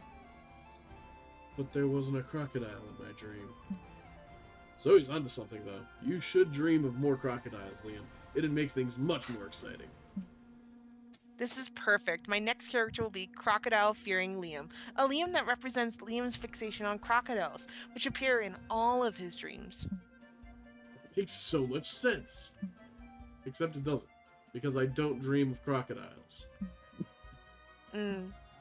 Maybe he doesn't dream of crocodiles because he's too scared of them? Gotcha. Ah, of course. Crocodile-Fearing Liam it is. That settles that. You lose 2 charm, but you gain 2 creativity and 1 open bathroom. Finally. Yay! Alright, it's shopping time. Everyone's favorite time. time. Oh my god, Yeah, there's a kitsune! it's a kitsune. Z, you want to be the kitsune? I need the kitsune! Okay. Oh, I need to get closer. Yep. It's fine. I've got to change some tags apparently on our stream. Whoops. Oh yeah, it does say Elder Scrolls Oblivion Skyrim. Alrighty, let's just let few edits here.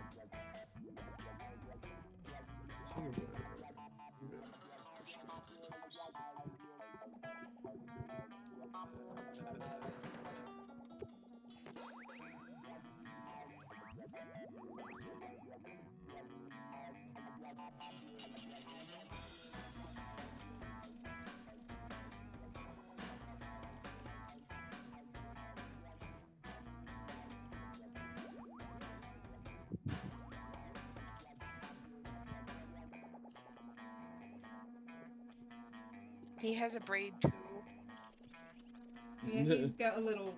Well, would you call it a rat tail? If it's kind of like a fox tail. No, it's a fish braid. I just think it's kind of like shortish. He doesn't got that much hair. Alright. Welcome to my humble stand, stranger. Here you can get beautiful figurines with amazing property. They all have all sorts of effects, which will discover you as you unbox them.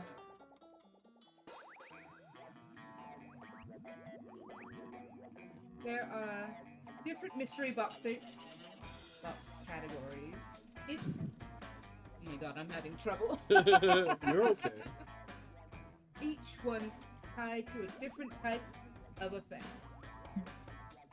I'll give you some clues on the effect types once you start looking through the boxes. So, you choose which box category you want, and before you open it, you'll decide if you want to keep it for yourself or give it to a friend. A balance between order and care. You can control which type of effect you want, but you won't know exactly which figurine of the category you'll get. And don't fret. If you aren't a fan of surprises at all, there's a category that guarantees no effect at all.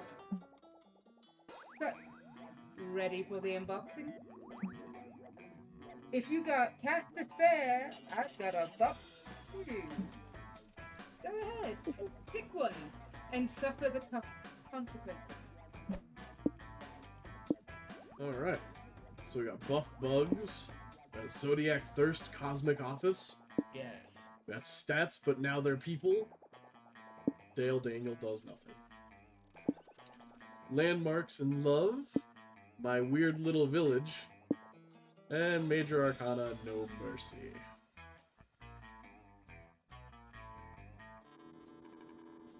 Full screen. Who's picking? You. Yeah. Yeah. Zodiac this. Alright. Zodiac Thirst Cosmic Office includes the first selection of 6 out of the 12 star signs you can date on the acclaimed dating sim. These figures are said to have a non-slight effect on people's stats. Want to test your fortune? Does that mean it's a heavy effect? I It's non-slight? don't know. I'll do Yeah, it it's for myself. non-slight.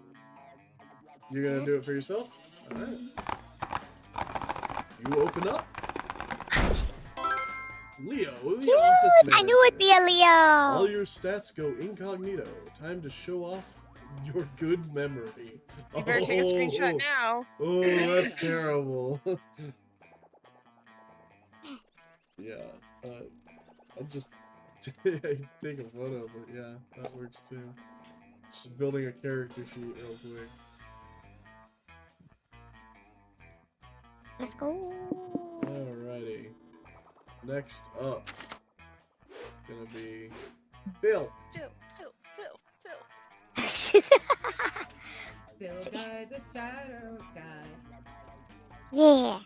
Mr. Kitsune man, you have words to say. If it isn't my favorite customer, Well, actually, you aren't my favorite yet, but you Aw. might be if you picked a box already. So same options. Let's see. Stats. See what's. Hey, you're going so fast. Your little village? What's that do? Well, they don't tell you what they do, really, right? No, yeah. Gotta pick one. So I would guess like boldness, maybe like creativity. That would be This Yeah, this one bugs just would be hid her stats. okay. It didn't even like necessarily do anything. But there's one of 6 options for each of these. Yeah. So there's gonna be Yeah. Okay. See what's that one called? Stats, but now they're people. Stats, but now they're people? Sure. so if you look at the bottom, it does say like that one has a slight one, the bug one has a lot. It has a Oh, big big effects. impact. Oh yeah. Okay. So non-slight Then- effect on people's stats. Huh. Interesting. Let's see. What locations get spicier? What is the little one there? Let's see. On your Profoundly own self. affect your own They're said to self, be or when you cursed. find They romance. may. Oh, profoundly so I bet affect. this is for some like specific, like maybe a Mothman route. There's a 'Cause Mothman there, route? there is a Mothman. I want a route, yeah. Mothman. There was a Mothman Okay. route in Monster Camp. Then let's do. This is hard. Okay, do the. Then. Sorry. Wait. Weird glitch.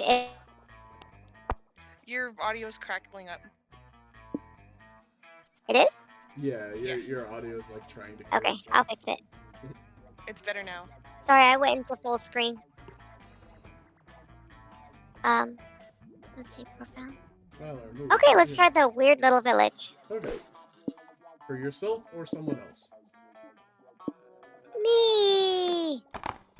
first time Alrighty, around. and you get Terrified. Cebolita Carbonara. Cabrona. Jesus. This item makes you see the romance options in a special outfit. Oh, Does this add an onion head to everyone? Please tell me it adds an onion head to everyone. Well, that would be hilarious. Welcome to my modest estate. So modest, it doesn't have a license.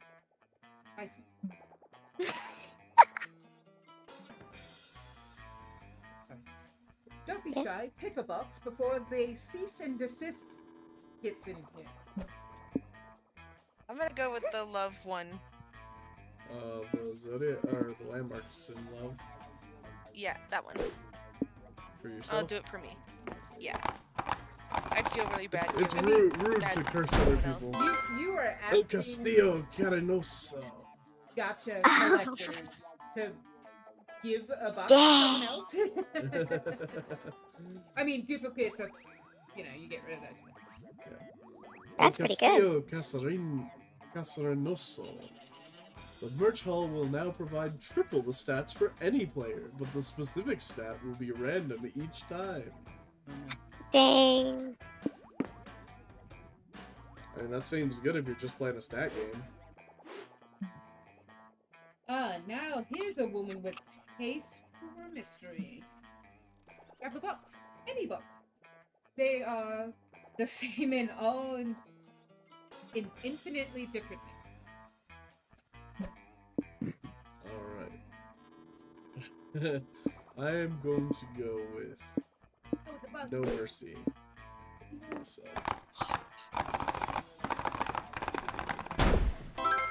The High Ooh. Priestess. This item makes you hear an Ooh, audience that pretty. acts quite erratically. Okay. Interesting. I got a sound box. Yeah, so that'll affect my sound. Thanks for stopping by. 3 days. Does music later. play and stuff? Alright, love is fickle, but at least you have the comic to rely on. Time to brainstorm. Why did you choose your current career? I made a bet while I was drunk. great prospects for a good dental plan. They gave away a cool t-shirt if you joined to get laid. All are valid. I think we should go with the cool t-shirt if they'd have joined, because I think That's funny. legit. But I mean, I currently have my own career because of the dental. I did For real? t-shirt. Ah, T-shirt? Yeah, t-shirt. T-shirt. sure. So we all gain some creativity. Okay. No, this one's everyone's decision because it affects everyone. You hope you never go to prison because of this. Crimes against color theory, illegal drawings of people kissing, Hmm? accidental murder. You want all your murder to be on purpose, preferably. Stealing someone else's poop. Oh, Jesus Christ. Oh wow. I mean, my vote's for accidental murder because that's legit. Like, I Yeah. do want all my murder to be purposeful. I would go I don't- against color Ah. theory. Sora, what's your vote? I mean, Who? murder. Oh, okay. I'll do murder. You get some boldness. Time to get back to the con. We'll stop. So you're Yeah. done. Your stats are incognito, but the vendor hall will give you random +3. Give me creativity. Sure. Creativity is hotel. Okay.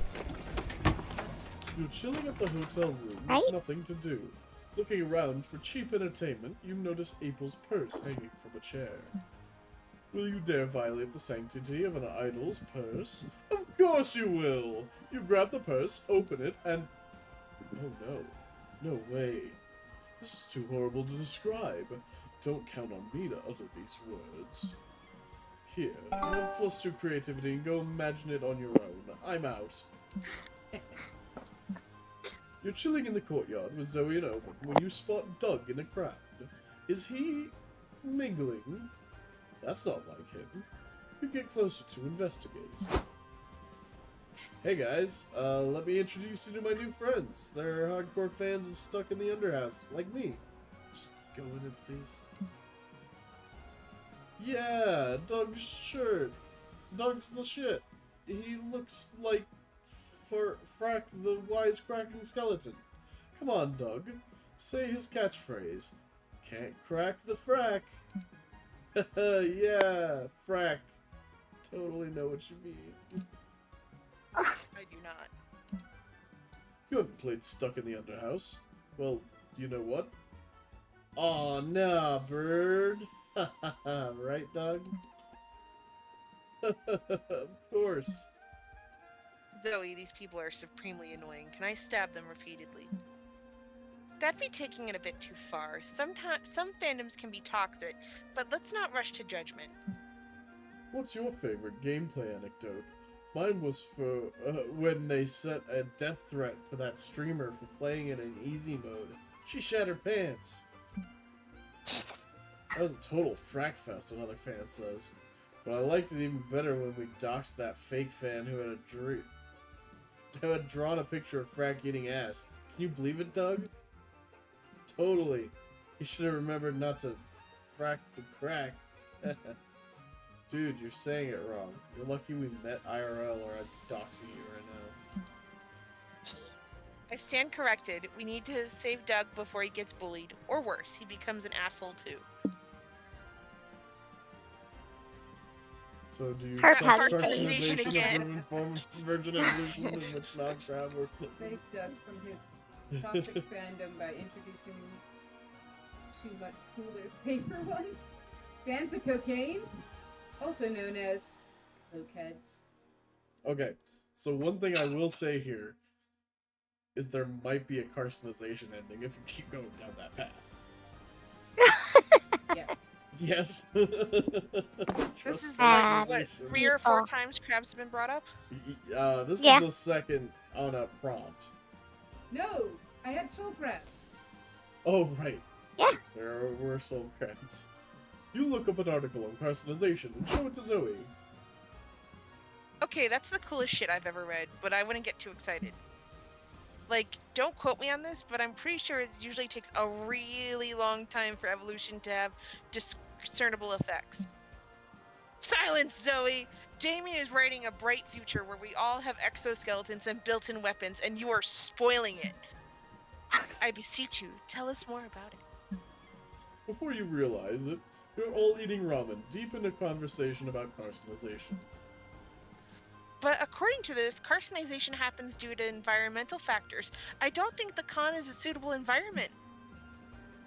But I wanted these fuckers to turn into crabs now! Give me crabs or give me permission to stab them! Crap, we forgot about Doug and it's been 2 hours. He could be a full-blown toxic fan by now. You get back to the lobby to find Doug all alone. Doug, where are all your friends? Doug points to the ground. He's surrounded by crabs. The time has come! Fight amongst you, you magnificent creatures! Everyone turned into a crab but me. Is this a new form of rejection I wasn't aware of? Aw, Oh. don't worry, Doug.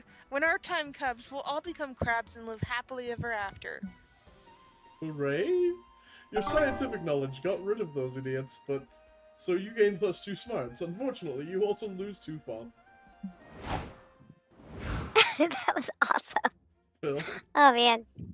Okay, I have to try the random thing. Boo! Yeah, sure. Oh wait, no, never mind. Oh, It's too late. you're walking around the merch hall, sipping a cup of coffee. Yeah, that was Suddenly, rude. a deluxe box set edition of One Kick Boy makes you spit out your coffee. Your spit take lands on the box set, because you have a great aim and very bad luck. The vendor gives you the box set at a discount because, after all, it's not in mint condition anymore. Your brand new box set and your excellent spitting skills give you +6 creativity. Ooh. Sometime later, you, Doug, and Nico are checking out the indie game section of the showcase hall. And I can play the demo on your website? That's awesome. Thanks so much. So cute. I'll say this, dear viewer. In a world rife with greed and misery, it's warmed this old detective heart to see these indie games getting off the ground. No, just look at all these awesome titles. Blind Drive, Spookware, Disc Room, Once Upon a Jester, Mosalina. Seriously, these are all incredible indie games. Go check them out. It's just a shame that games like this don't usually get a recognition they deserve. Doug, you've got the answer already. We'll spread the word.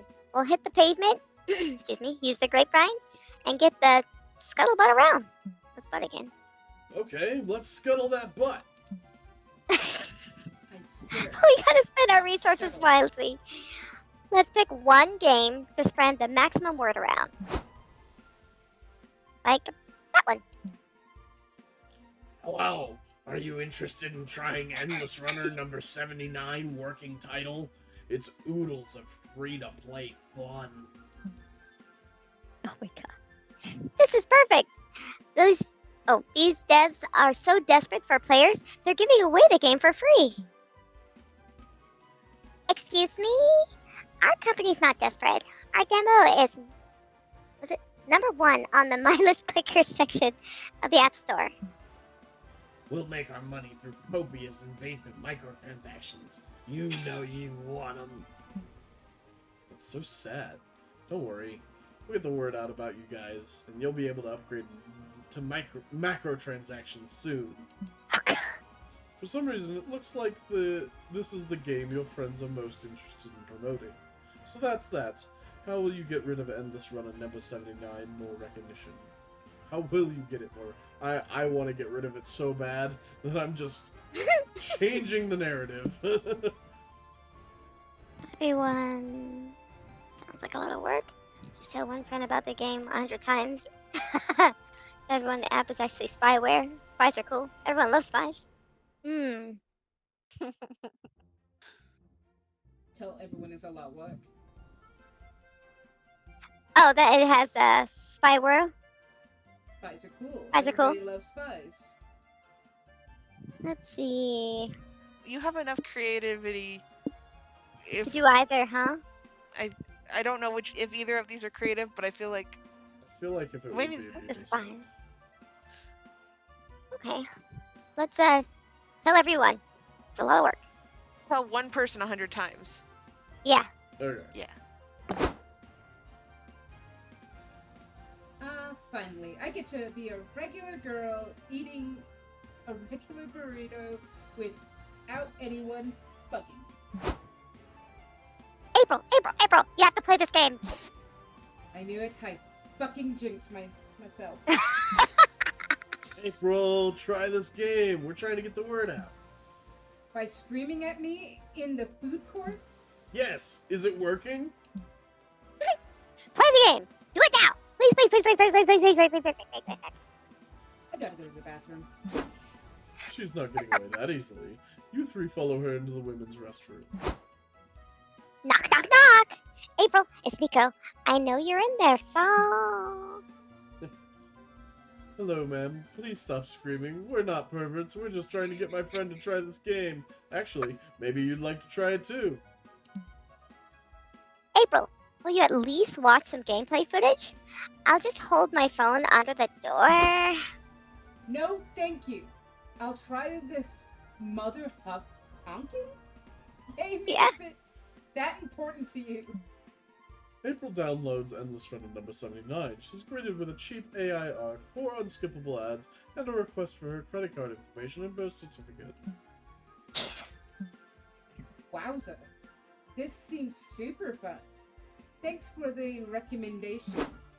She leaves, deleting the app on her way out. We did it! We're the best game recommenders ever! Debatable, but at least Nico and Doug feel accomplished. You gain +2 charm and lose 2 boldness. Okay, let's see. I will go and... What, do we have smarts left? Yes.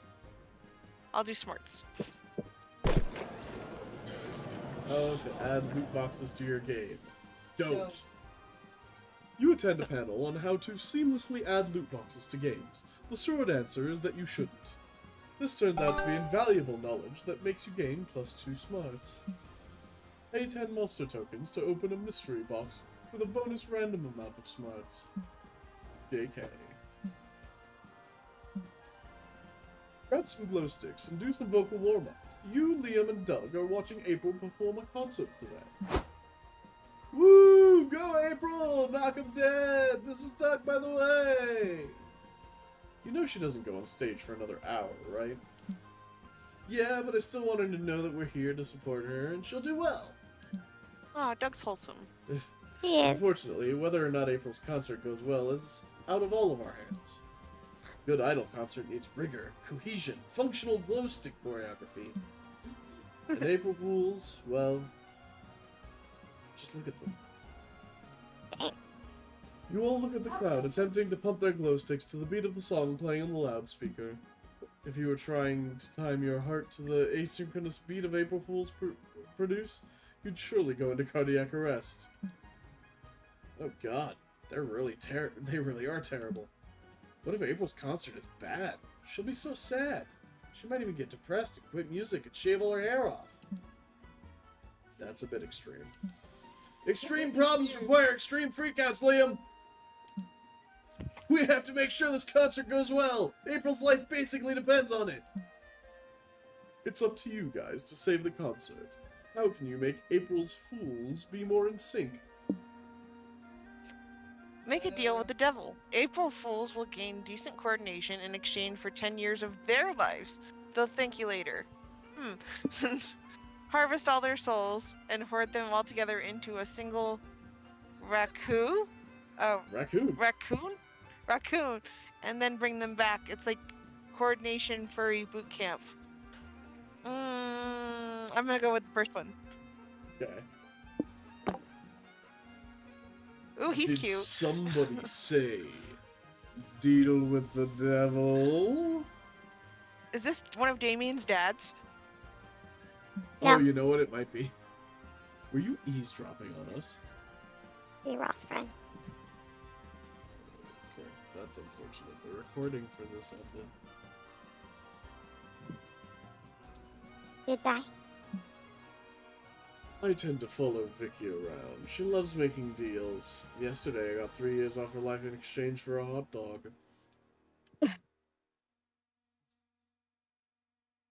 Well, today I need all of April's fans to learn perfect glow stick coordination for the concert. In exchange, we can offer you 10, no, 11 years of their lives.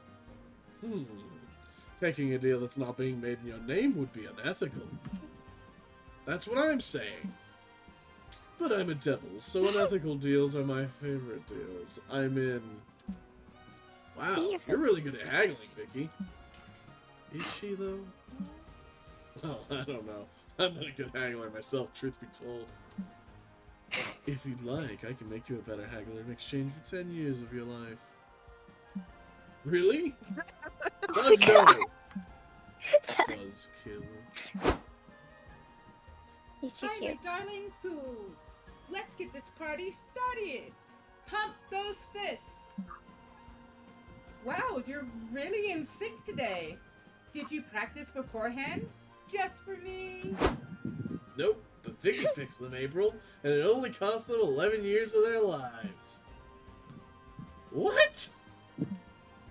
Hey, sometimes you have to break a few eggs and rob a few decades from strangers to please your friends.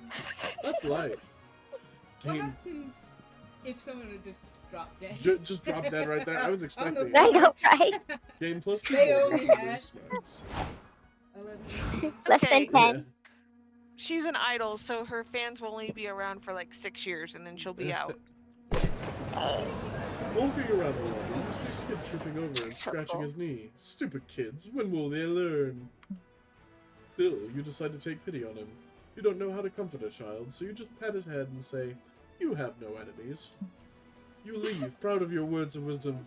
He doesn't stop crying, but you gain plus 2 boldness for how cool you looked inside your head. There's a meetup for fans of Liam Prom on, so obviously you're going. It's awesome to see people support your friends. Who wants to be the cult leaders? I'll do it if no one else volunteers. Hey. I'll- Oh, Sawyer? I was gonna say. Nope. Okay, fine. So, Sandra, how long have you been following Zoe for? We're fans of Zoe back when sacrificing goats first to her was cool, but it's not cool anymore, eh? Don't go making sacrifices to Zoe if you think you're doing so. Yeah, no worries. I haven't done that since... Hold that thought. Look, everyone, it's Zoe. And is that the Doug? Doug, you bandit bot I reported from Liam Prom Discord one time. It was really cool. Me? Cool? It was nothing. All part of a mod's job. This guy, am I right? He's like the sheriff of the server. Tell us how you got so cool, Doug. Come on, spare a tip or two. You want me to give advice on being cool? Gosh. Hang on, I've got a notebook here with me. Here's everything I've learned. Let's see. You leave Doug to it and go check on your other friends, who seem to be discussing the logistics of this meeting. So, Liam, what do you... Hang on. What do you have to plan to kick this thing up to the next level? What do you mean? You're the star attraction. You gotta do something awesome to give the fans a unique Liam Prom experience they'll cherish forever. Ah, I understand. You want me to perform the one-man German opera I've been working on? I don't think that's quite what the fans are looking for, Liam. Are you sure? I've been practicing. I really think it's getting quite good. Here, let me warm up. No opera! There's a reason opera, Liam, was cut from the... From the thing. cut, We've only been talking for over 2 hours at this point. was cut from the draft. It's got to be something normal people would think is awesome, too. Liam, pretentious dork that he is in no way qualified to judge what that might be. Looks like it's up to you to find a way to make this fan meet for the ages. Instead of commemorative tattoos, get commemorative scars. Stab everyone in the foot. It will last forever. Everyone's seen Liam turns into a bat. Some have seen Liam turns into a hot dog stand. But no one's seen Liam turns into a bouncy castle. Surprising, memorable, and you can bounce inside of Liam. Stabbing. Mm. Yeah, we're stabbing people. Sorry. That's a great idea. So dumb and counterintuitive. Liam would 100% do that. Yeah, totally. Then I bet he'd be like, all, ugh, tattoos are passe. Oh, let us try. Let us try. He'd say, so mainstream and roll his eyes, right? I don't sound like that. Except you totally do. Sorry, man, but have no shame. Own your brand. I don't have a brand. I have an artistic manifesto. And it's not being dumb and counterintuitive. Oh yeah? Show us your feet. What? Show us your feet. Prove to us that there's no point in last several centuries have you ever stabbed your own foot for a dumb and counterintuitive reason. This is ridiculous. The feet. The feet. I'm going to keep chanting until you take off your shoes. Fine. Woo! Liam's dogs are out! This is like the third best day of my life. That's weird. I'm really looking real close at Liam's feet, and there's no foot stabbing scar. Oh, doesn't Liam have some sort of special regenerating vampire powers? I bet he just healed up the foot stab wound immediately. Doug set up Liam Prom Wiki, so he's gotta be right, and it makes sense. Foot stabbing is just so Liam. Let's all stab each other. For Liam! Oh god. Everyone gets foot stabbed. You gain 2 boldness and lose 2 fun. For your badass yet painful plan. Even Liam gets stabbed, so he won't feel left out.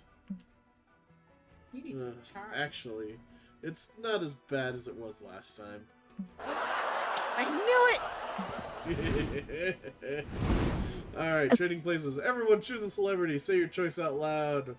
George Clooney. Hugh Jackman. Kevin Hart. The Salvador Dali. Okay.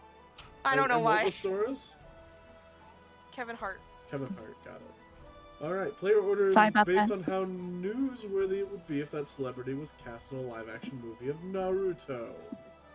Mine is dead, so Okay. very controversial. That would Yeah, be pretty, that would be okay. Yeah. and that would be like, AI. Yeah, I that, would that like would to be suggest AI that stuff, if Salvador Dali was going to be in a Naruto movie, he'd probably be Orochimaru. No, he'd Yeah. be like a sage. He'd be Yeah, like a sage in a Orochimaru is a cave that sage. teaches him. You can see the That's the oh, sneaky okay, yes, flame. he's the Snake literal guy? rank of sage. Yes. Yeah. Yeah. Anyways, what were the so we got Kevin Hart. I feel like would make a George dope Clooney. ninja. George Clooney would I think probably he be would. pretty controversial. Hugh Jackman would also make a dope ninja. Yeah. We need to assemble them. He can play Hatsuharu. It's hard to hear you with that filter. You Not to will understand. That's better. Understand.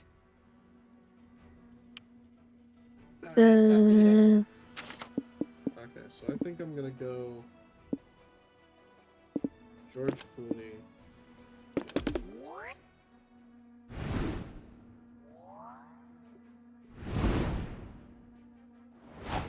Alrighty. Jester Kimmy, welcome back to the food court. I wanted to cover the last 2 important facts about this place, conversations and guests. First one's fairly simple. If you sit with the same romance option twice in the same run, you'll bond over a conversation. If you sit alone twice, you'll have some you time to sit and reflect on life and stuff. It's like a conversation, but with yourself. Each playable character has one of these.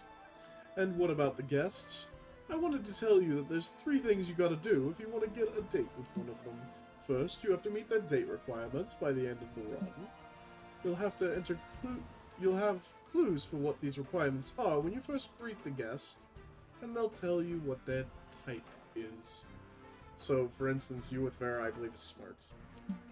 Second, you gotta have fun, a fun little date with them to get to know each other better. This is done by calling them to a second time when you come back to the food court. So basically, if you wanted to lock in the Vera pick, you'd go and guest table now. Third, remember to choose none of them when you're asked about the romance option at the end of the run. And that'd be all. Now, let's go sit somewhere. I'm gonna go sit at the guest table just to see what's gonna continue with Vera. Saying Vera again? Yeah. I'm smarter. You and Vera decide to relax and watch bad reality TV. It's a night That's so of popcorn, cute. face masks, and talking shit about half the contestants. Relaxation is a concept that's nearly foreign to Vera, so you can tell she appreciates getting to put her feet up for once. What a treat. Emia. Omen. Omen? Alright, we're going Omen. What would you like to talk about? SpookyCon friend group? The Redemption Arc program? Being a volunteer at SpookyCon? You haven't actually run into any instance where Omen is a volunteer, but Omen is a volunteer. Okay. Yeah, you want to talk about that?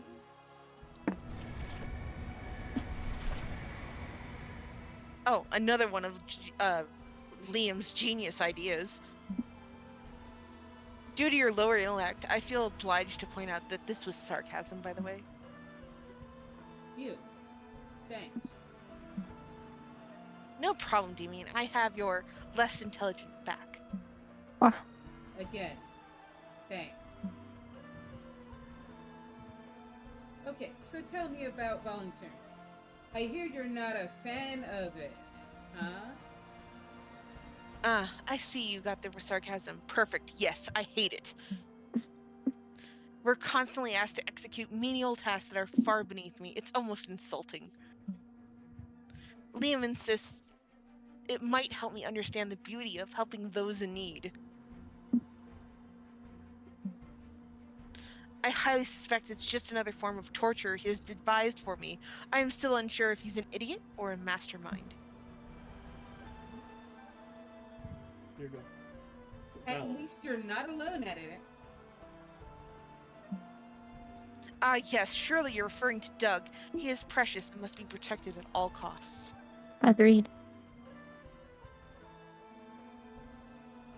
Huh? I didn't expect that. Why? Don't be mean to Doug or I'll stab you in the eyes. No. I love Doug. I guess I was just scared you two wouldn't get along. How could we not? I am the commander of our army of our friends, while he's the second most essential piece and an incredible morale booster. Still, it is honestly baffling how someone who wears the skull of a dead warrior on his face could be that soft. An enigma of a person, if you ask me. But nonetheless, he is priceless in his ability to encourage and inspire everyone who surrounds him. Aww. Aw, Omen. I bet Doug would love to hear that. No shit, he'd probably cry. That's a wonderful weakling. Omen? The way you talk about protecting Doug, it makes me think this did help you understand the beauty of being there for the other people. Ugh, stupid smart Liam. You spend the rest of your night plotting Omen's revenge on Liam for making them care about other people. Still, you know that deep down, they appreciate what Liam did. Bill! Aww. That was nice. Bill McCracken. Okay. I will go to Liam again, I guess. Alright. Lock that pessimist down. What would you like to talk about? Being the inspiration for Liam Prom, the Redemption Arc program, or being a TTRPG game master? Game Master! Ah, yes. Our latest journey into a new art form. It's like writing an adventure and like directing a play, too. And yet, it's also conducting an orchestra of characters you have to make play in a symphony. So you're saying that the Game Master Liam de Leoncourt is what you get when you fuse Tolkien, Shakespeare, and Mozart? I know you're being sarcastic, but yes, pretty much. You're weaving an ever-evolving narrative that must adapt by the minute to the choices of everyone involved. You invest countless hours to ensure the maximum thrill and enjoyment of your players. That sounds dedicated. Bill, when I get passionate about something, I surrender my mind and body with no concessions. In more mundane words, life is not here to be half-assed. Anyone would be lucky to get involved in your passion. Your Right. words, not mine. But yes, to sum it up, I try to create narratives that immerse my players in unique situations that they wouldn't experience otherwise. For instance, I recently ran a campaign in which my players were the head priests of a deity that ruled over one of the cardinal sins. They had to travel the lands, growing their cult by sowing chaos, as they lured mortals into a sinful existence. Played 3 sets of campaigns, with them changing into priests of a different cardinal sin. Gotta admit, makes me want to try it at least. Yes, it's a shame you weren't there. It was a thing of wonder, Phil. I once again rejoice at finding a new art form for me to master. I'm sure it's also a plus that it's one that forces a group of people to listen to you for hours. Oh, shut up. But yes, that is indeed a plus. You asked Liam to describe to you some of the campaigns he's designed so far. He glows when he talks about something he's passionate about. It's quite nice. Yay. I'm gonna have myself a conversation. I didn't know this was gonna be a thing. There's a fucking raven! Hey, you. What's this, an interview? Well, if you're so interested, I'm in the middle of making a comic. Excellent. And I don't want to get ahead of myself, but it would be no surprise if it's such a big hit that they end up making a movie out of it. Taylor, No, you're 100% right. It isn't getting ahead of myself. It's being smart and planning ahead. I mean, that movie is like 70% guaranteed to happen. I think it'd be smart to start making a potential list of actors just in case. Come to think, I've been considering creating a character based on me. I wasn't completely sure, since I don't know if I'd make a good comic character, but I am hands down sure I'd make a great movie character. So it's obvious that the most pressing matter now isn't finishing the comic, but deciding who should play me. Ah, Nah, little fella, don't get me wrong, you have certain charm, but you couldn't match my charisma. I had a list of badass action stars with an energy similar to mine. Do you think we can bring that list down to 3 main options? You mad genius, of course! I was once again being too humble. Who better to play me than myself? Sure, I have no interest in acting or any sort of acting experience, but I highly suspect I might be a natural. There's no time to lose. I gotta record an audition tape to show the director I can capture the essence of me. You go back to your hotel room to not work on the comic, but at least you'll be prepared if they happen to make a movie of it. Smart thinking. I feel kind of attacked by that. Before you know it, the con's almost over, and it's time to put the finishing touches on your comic. Bring it home with one last brainstorming session. What's the best way to combat a hangover? Intense poetry Intense slam, poetry. passionately kissing your own hand, holding a heavy object between your butt cheeks for 6 years majoring in biomedical engineering. Nico would say the butt cheek. But Nico's a mimic. So let's see. So we definitely need some charm and some fun. Mm-hmm. Possibly some creativity. So poetry slam, I think guess, so. would be creativity. Passionately kissing your own hand, would that be charisma? Charm? A charm, yeah. And then holding a heavy object between your butt cheeks, is that Probably boldness. Yeah. And then 6 years of smart. I wouldn't mind getting more charisma. Alright. That was the hand kissing. Oh, that's charm. Phil, if you were in a Great. band, what would you name it? Twin Dolphins of Fire, Surgical Eye Removal, Kawaii Eyes Forever, or Anal Beads, Sexy Deadly Whiplash. Jesus. Dang. You're right. Twin Dolphins of Fire. Oh, with twin. Would that be bold? The twin Yeah, dolphins? probably.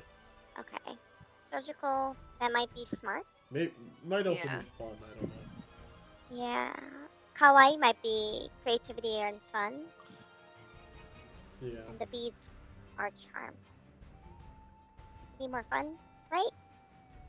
Fun and creativity? Maybe? I don't... I think that was our lowest.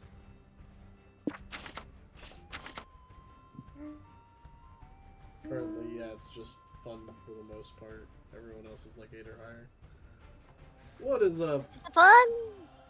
Welcome. Entropy? Thank you very much for the Yeah. follow. Thank you, thank you. Oh, am I still angry, Reggie? I don't know if I changed that back. Oh, I changed it to Sleepy Reggie. Aww. There we go. So what are we going with naming the band? Sora? I think Kawaii is the fun. Yeah, I would agree to that. Oh no, it's Charm. charm. Well, Phil, you're incredibly charming. Like the There most you charming go. anyone could possibly ever be. So, Hey, such girl, very hey. charming. Alright, so 'Kay. where would you like to go, Kimi? I need to be smart for Vera. Oh, the triple's available. Oh, You dang. sit down to You'll watch a get it. panel about a new proposed TTRPG classes. There are a ton of cool options like insurance salesperson, horse with knife shoes, and Steve. Steve.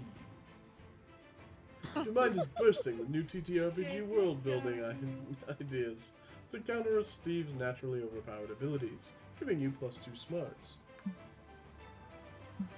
Then you put up on your finest clothes and prepare your palate for the driest wines because Vera's taking you out to dinner.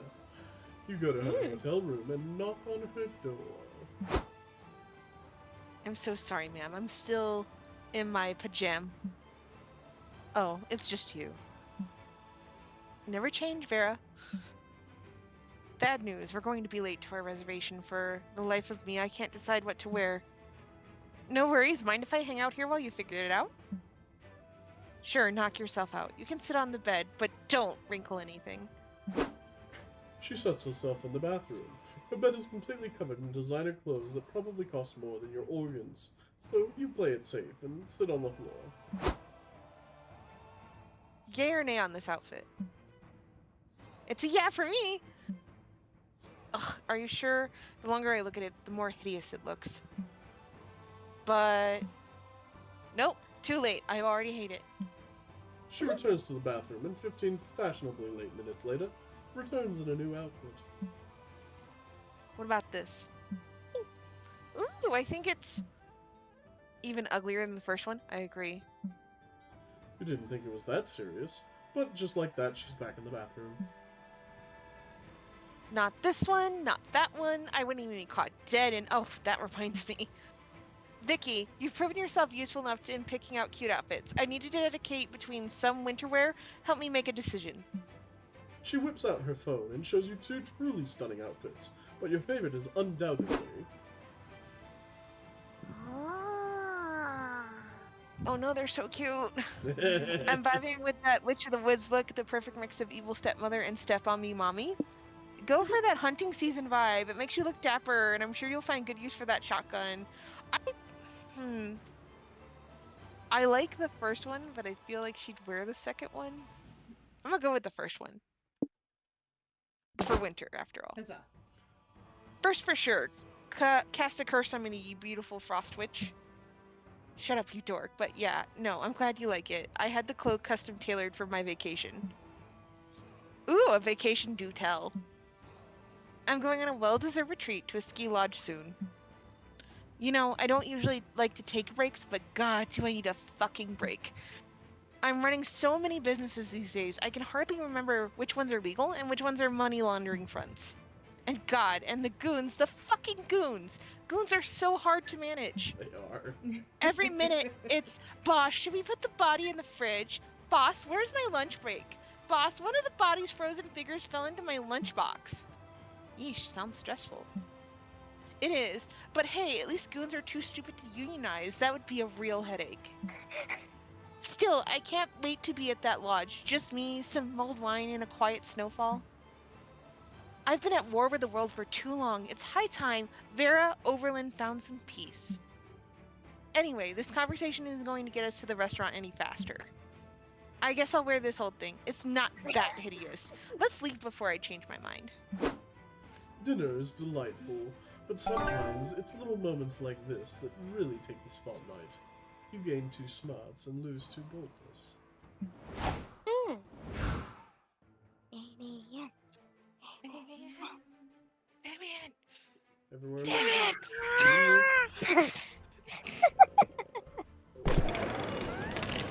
You attend an indie tabletop game showcase and get pulled into a Eurogame based around the classic party game Never Have I Ever. It's like the original game, but there are different point values assigned to the severity of your missions. There are also sudden death rules, a phone-a-friend mechanic, and a robber, somehow. 2 hours later, you've decided never will you ever play this game again. At least you gained 2 fun hearing the embarrassing things that the other players admitted. You're leaving your last activity when Omen steps directly into your path. Damien! Hi? Hi. Is everything... As of late, I find myself a bit into you. And sex. Perhaps even both at the same time. Do not let it go to your head. It is a rare day when a glorious overlord such as myself stoops to lay with a pathetic worm like you. Anyway, I'm here to make you mine, but I'm unsure of the current courtship rituals, and therefore do not know how to proceed. I thought it best to simply ask you directly, what is the typical courting procedure these days? Fiction has forever changed courtship. Now you need 5 seasons of will they, won't they, a love triangle, and at least one only one-bed situation. The rigors of courtship have been simplified into 4 bases: kissing, hand stuff, whole stuff, and trauma dumping. Damn. Hmm.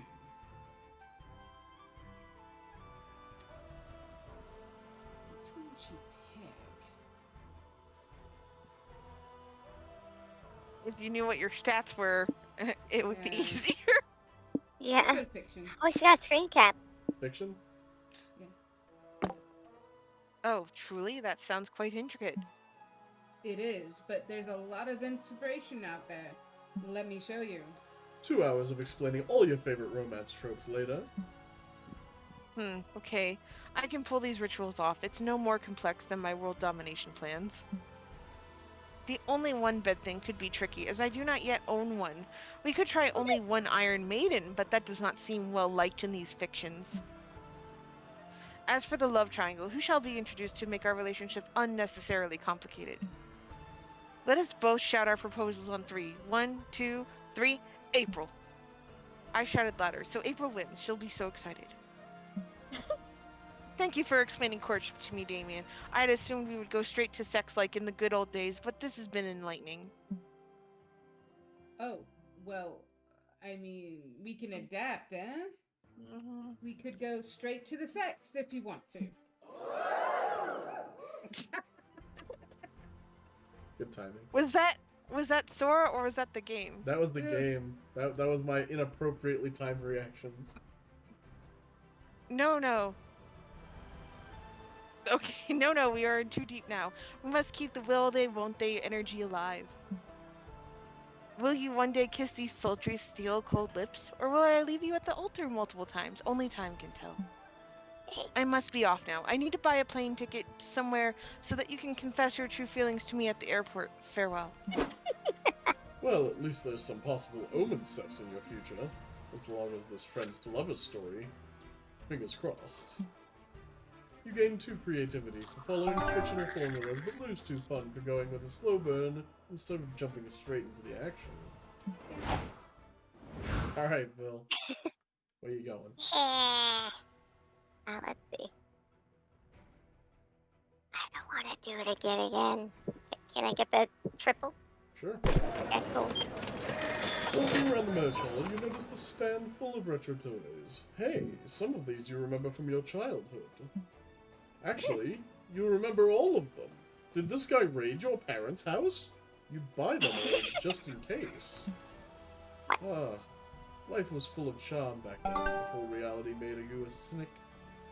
You might be too old for these toys today, but you can still siphon 6 creativity from the memories. Later, I thought they were you're supposed to be standing in front random. of Liam's hotel room door. He promised you an unforgettable evening, so you're giddy with excitement and horny. Oh. Ah, you made it. I hope you've got energy to spare. I just set the game up. Of course. Wait, we're playing a board game? Hey, this is no regular tabletop game. It's Tender Buttons, this year's winner at the Erotic Board Game Awards. That sounds slightly more promising.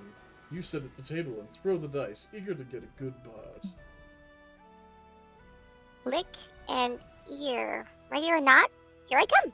I'm coming in. No, wait. You can't perform the sexy action yet. As per the instruction manual, you must first take conditions card. You reluctantly take one and read it. Earn 30 sexy coins to perform your assigned sexy action. You spend the next 15 minutes earning sexy coins. It involves an astoundingly unerotic amount of resource management and some time spent in sex jail. Alright, my turn. My erotic challenge card says find out your sex challenge's favorite erogenous zone. Riley, how are you gonna go about it? Trial or error? Ha, good one. But your intimacy meter is too low. I need at least 3 confession points before you tell me. There's no need. I can tell you now. Ah, sweet Bill. It's clear in the instructions have gone over your head. Let me go over them again, slowly this time. You zone out immediately as Liam embarks on a thorough explanation of this erotic game. It can only be described as the most bizarre foreplay you've ever witnessed. There's only one way out of this, and into Liam's heart. Beat the game and get sexy. And prove your bona fide board game skills. This feels like punishment, which Liam probably gave you a safe word while explaining the rules. Rack your brain to remember it so you can move on to a different activity. Subvert the rules by ending the game in an unexpected way. Eat all of the game pieces. You also get to show off how much you can swallow. See that? That was one earlier. Eating all the game pieces. I mean, look, we just like to eat a lot of game pieces. I don't know what to tell you. Let's try. Probably not smart enough for the other one. I thought the first one would be more creativity or charm than smarts. Let's try the first one then. I don't want to choke. You close your eyes and focus, trying to snatch back some of Liam's words from your hazy memories. So you take a touch card and pay 2 sexy coins. Come on, you can do this! But you also lose your arousal bonus. Oh my god. Nothing. You're drawing a blank. You have to do the second best thing, which is shouting random nonsense Liam could use as a safe word. Blowtorch. Oh, George! What? Hiya! Are you okay? Honeycomb, honeycomb! Oh, I see. You're trying to distract me while a foreplay timer runs out. Nice strategy, Phil. But you can't fool me. Poolside. Sure. Wait, how did you know? What? Liam turns over a card with the word poolside written on it. I had a foolproof strategy to win in 2 turns, but alas, you guessed my fantasy sex spot, which is an automatic win. Can't believe you bested me with your big brain tactics. Hats off to you, Phil. Anyway, rematch. You rush to place your hand over his. I have a better idea. Disaster averted.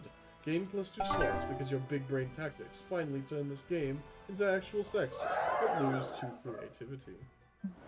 Ow!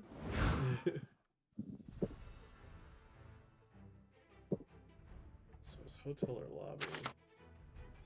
Bold or creativity? Let's stick on the bold track.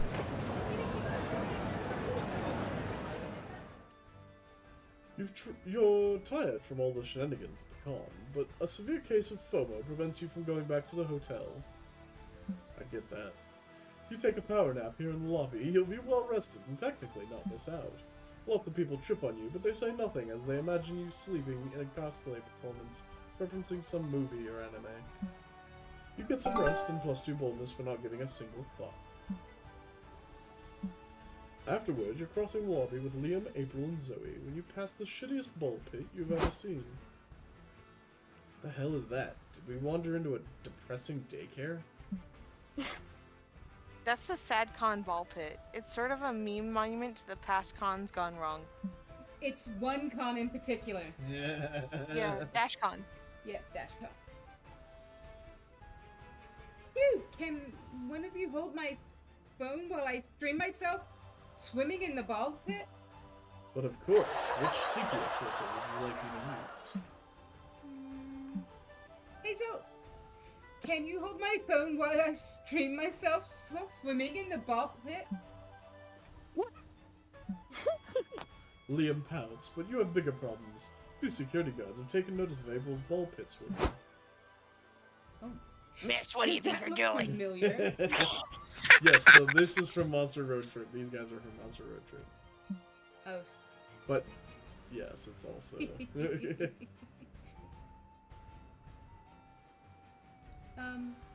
Playing in the ball pit?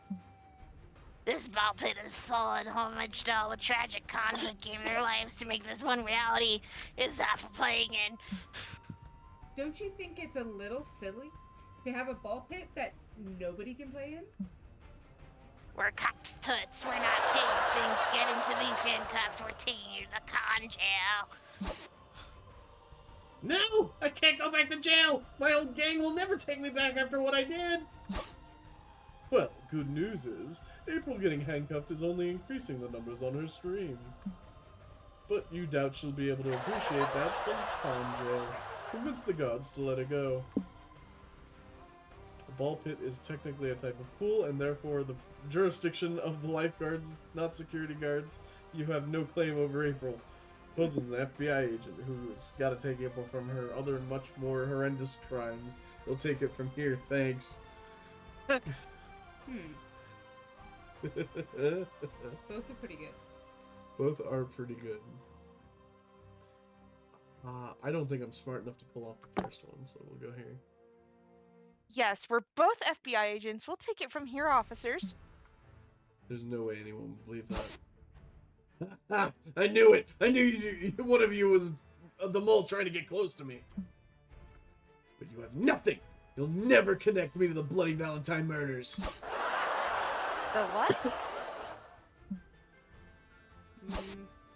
I won't let you take me alive! April throws the confetti bomb. When the cloud of festive paper clears, she's gone. What just happened? What happened is your suspect got away. Way to go, special agents. Now I hate the FBI. They get to work on all the fun cases while I'm stuck guarding a convention center. It's okay once we Can't do this that long. Once we report these doofuses under, the chief will surely give us those sweet, sweet serial killer assignments. Oh boy, can we celebrate with ice creams and handing out parking tickets? For you, partner, anything. The guards leave. You, Liam, and Zoe find April hiding in the bathroom. You manage to assure her the FBI thing was all a ruse. She insists that she knew that and was just playing along. which just proves how great of an actress she is. You gain +2 creativity and lose 2 smarts.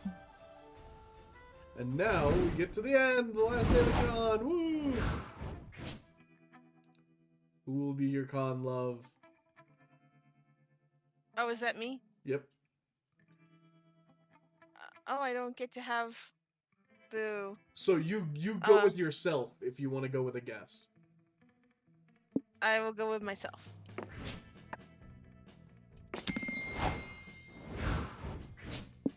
Omen? Omen.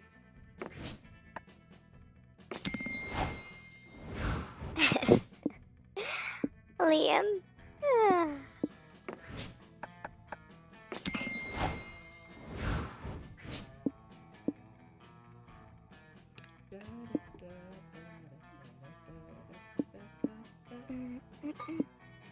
I wonder if I have to go with myself to complete the... Yeah, I'll do that to complete the trifecta. The crow? Check I your mean, maybe the crow just shows up. Let me see how the comics turned out. Okay, what was the goal we agreed on for these days' work? The cover, the overall plot, and 1 full finished page. Do you remember how you solved each one of our exercises? It's key to how the muse will give shape to the fruits of your labor. Which is Liam's pedantic way of saying that now is when we'll see how the options you choose will affect the comic you're about to see. Sue me for wanting to imbue poetry in our day-to-day. I may sue you later, Liam. For now, I want to take a peek at this comic. Finally, the art gang gathers round to put all the pieces of your greatest masterpiece together. Time to see the fruits of your labor. Oh man. Punching Murder, a comic about a dangerous world infested with big dong wolves. Only a group known as the Slayers of Big Dong Wolves can keep them at bay. But in order to join their ranks, you must prove your worth by passing a ruthless test, winning a fighting tournament. The first part of the test challenges the young warriors to solve the Hodge conjecture, a major unsolved problem in algebraic geometry. The second part of the test, a fighting tournament. It's always a fighting tournament. Duh. Our brave hero Damien dreams of joining their ranks. All the odds are stacked against him, but he'll do his best, for he has a strong reason to join. He'll get a fucking cool t-shirt. There's also Aravi, Damien's rival. She's cool and aloof, but her mysterious demeanor hides a dark past. She carries in silence. She murdered her whole family. By accident. Oh. In order to join, they will train under the tutelage of Coach, a powerful old man who retired from the organization years ago. Against all odds, he'll awaken the two warriors' dormant potential via the most unorthodox training, passionately kissing your own hand. Will they pass the exam? Will they join the Slayers of Big Dong Wolves? Buy the fucking comic to find out. Awesome. They both managed to solve the Hodge conjecture, a major unsolved problem in algebraic geometry. Who would have predicted that Damien and Aravi would face each other in the tournament finals? Looks like today you'll get a taste of my secret technique. Hawaii Islands forever. I may owe you after you saved my life when I was kissing my hand, but I won't hold back, you fuckface. Ding ding. Match start!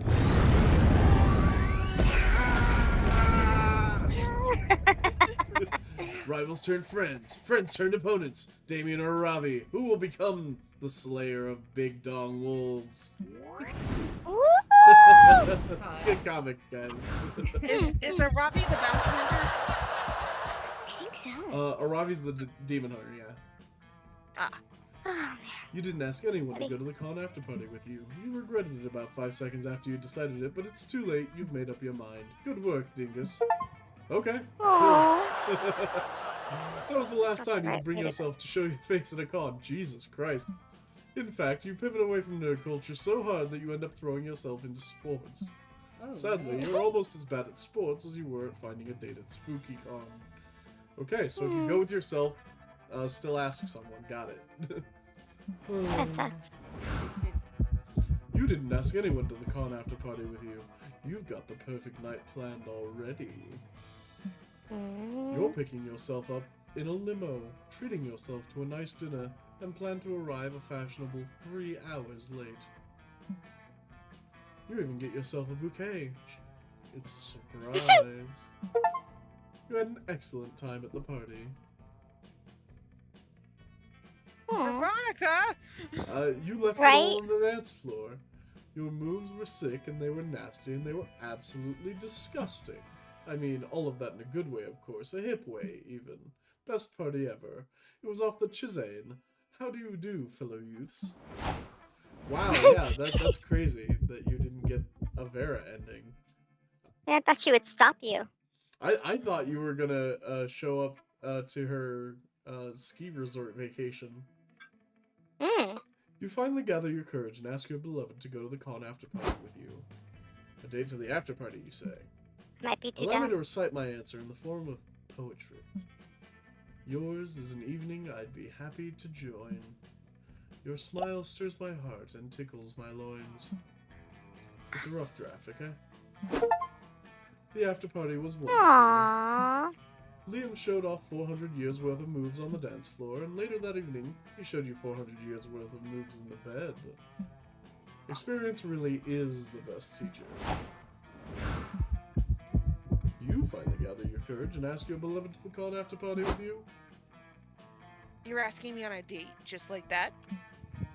How times have changed. Previously, my suitors would have groveled at my feet just to feel my hand wrapped around their throat. I mean, I could be persuaded to do that if you want. Later perhaps. For now, let us party. The after party was glorious. Omen arrived in their finest armor, wielding their finest flail, and announced that they were here to conquer the festivities. You could have tried to stop them, but what can you say? You're a sucker for a beautiful person who can kick your ass.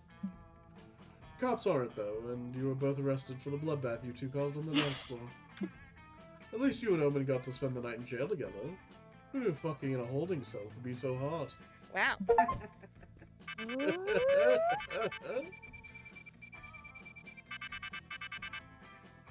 Alright. No secret ending.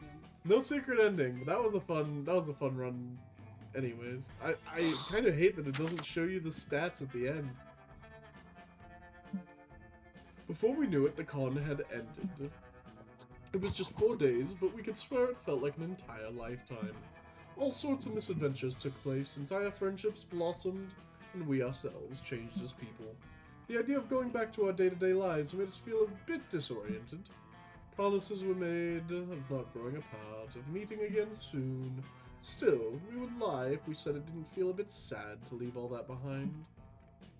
But each of us went our own way. We realized that wherever we went, these people would be there, with us. And with that came a truth that to this day we hold close to our hearts. That no matter where we are, we belong. It's a thought that still gives us warmth, that makes us feel once again young and unafraid.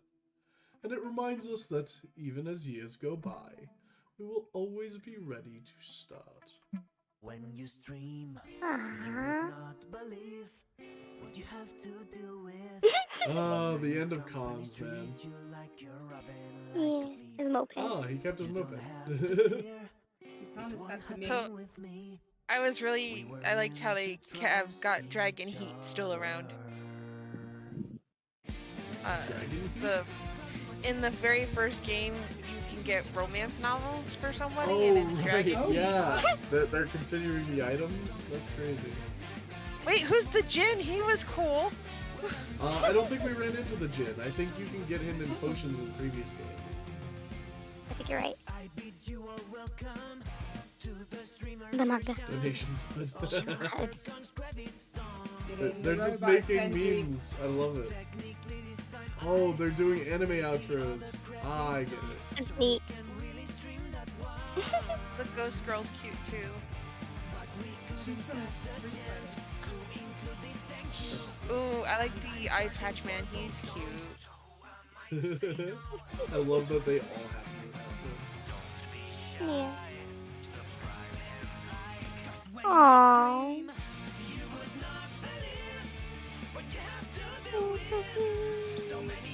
I should have asked Nico to the after dance. Hey, one. Okay. Yeah, Monster Bomb 5.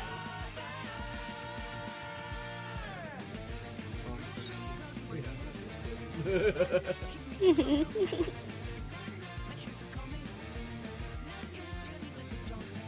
Aww.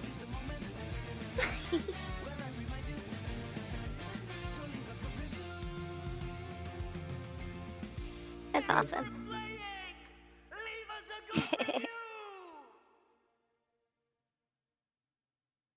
That was awesome. Cool. Well, thank you very much for playing with me, guys. We're gonna have to play more of this. This is super fun. Yes. Oh, we unlocked We a got new new plotline. plotline. Woohoo! Dang. Now call Sawyer. Sawyer is one of the DLC playable characters from the last game. Is he Mm. Kale? Kale, Kale is one of the Okay. lifeguards in Monster Camp, I think. New Liam Big waffle outfit. for Liam. New Omen Hey. outfit. Yeah. New comic genre. Yeah. We got some good stuff. Sweet. I want to see that Omen outfit. Then we gotta wrap up stream. But thank you guys for playing. It's just You're character welcome. This was fun. characters. Here we go. Boo. Mm. I like Cute. Omen and main outfit. Oh, there we Expression. Yeah, that go. That's awesome. Oh, that's funny. looks like everyone got something. Yeah. Yeah. So it was the first time we saw a lot of them. Do so the a lot of Liam them was outfit. just like, Liam, Liam. okay, new Liam outfit. Here we go. Is it just sweater? Yeah. It's A sweater. Sweater. Mhm. And made Leo. Pointy shoes. That's cool. Well, thank you very much for playing with me, guys. Yay. Say goodbye to You're stream. welcome. Bye. Bye. Bye. Bye, stream. Stream.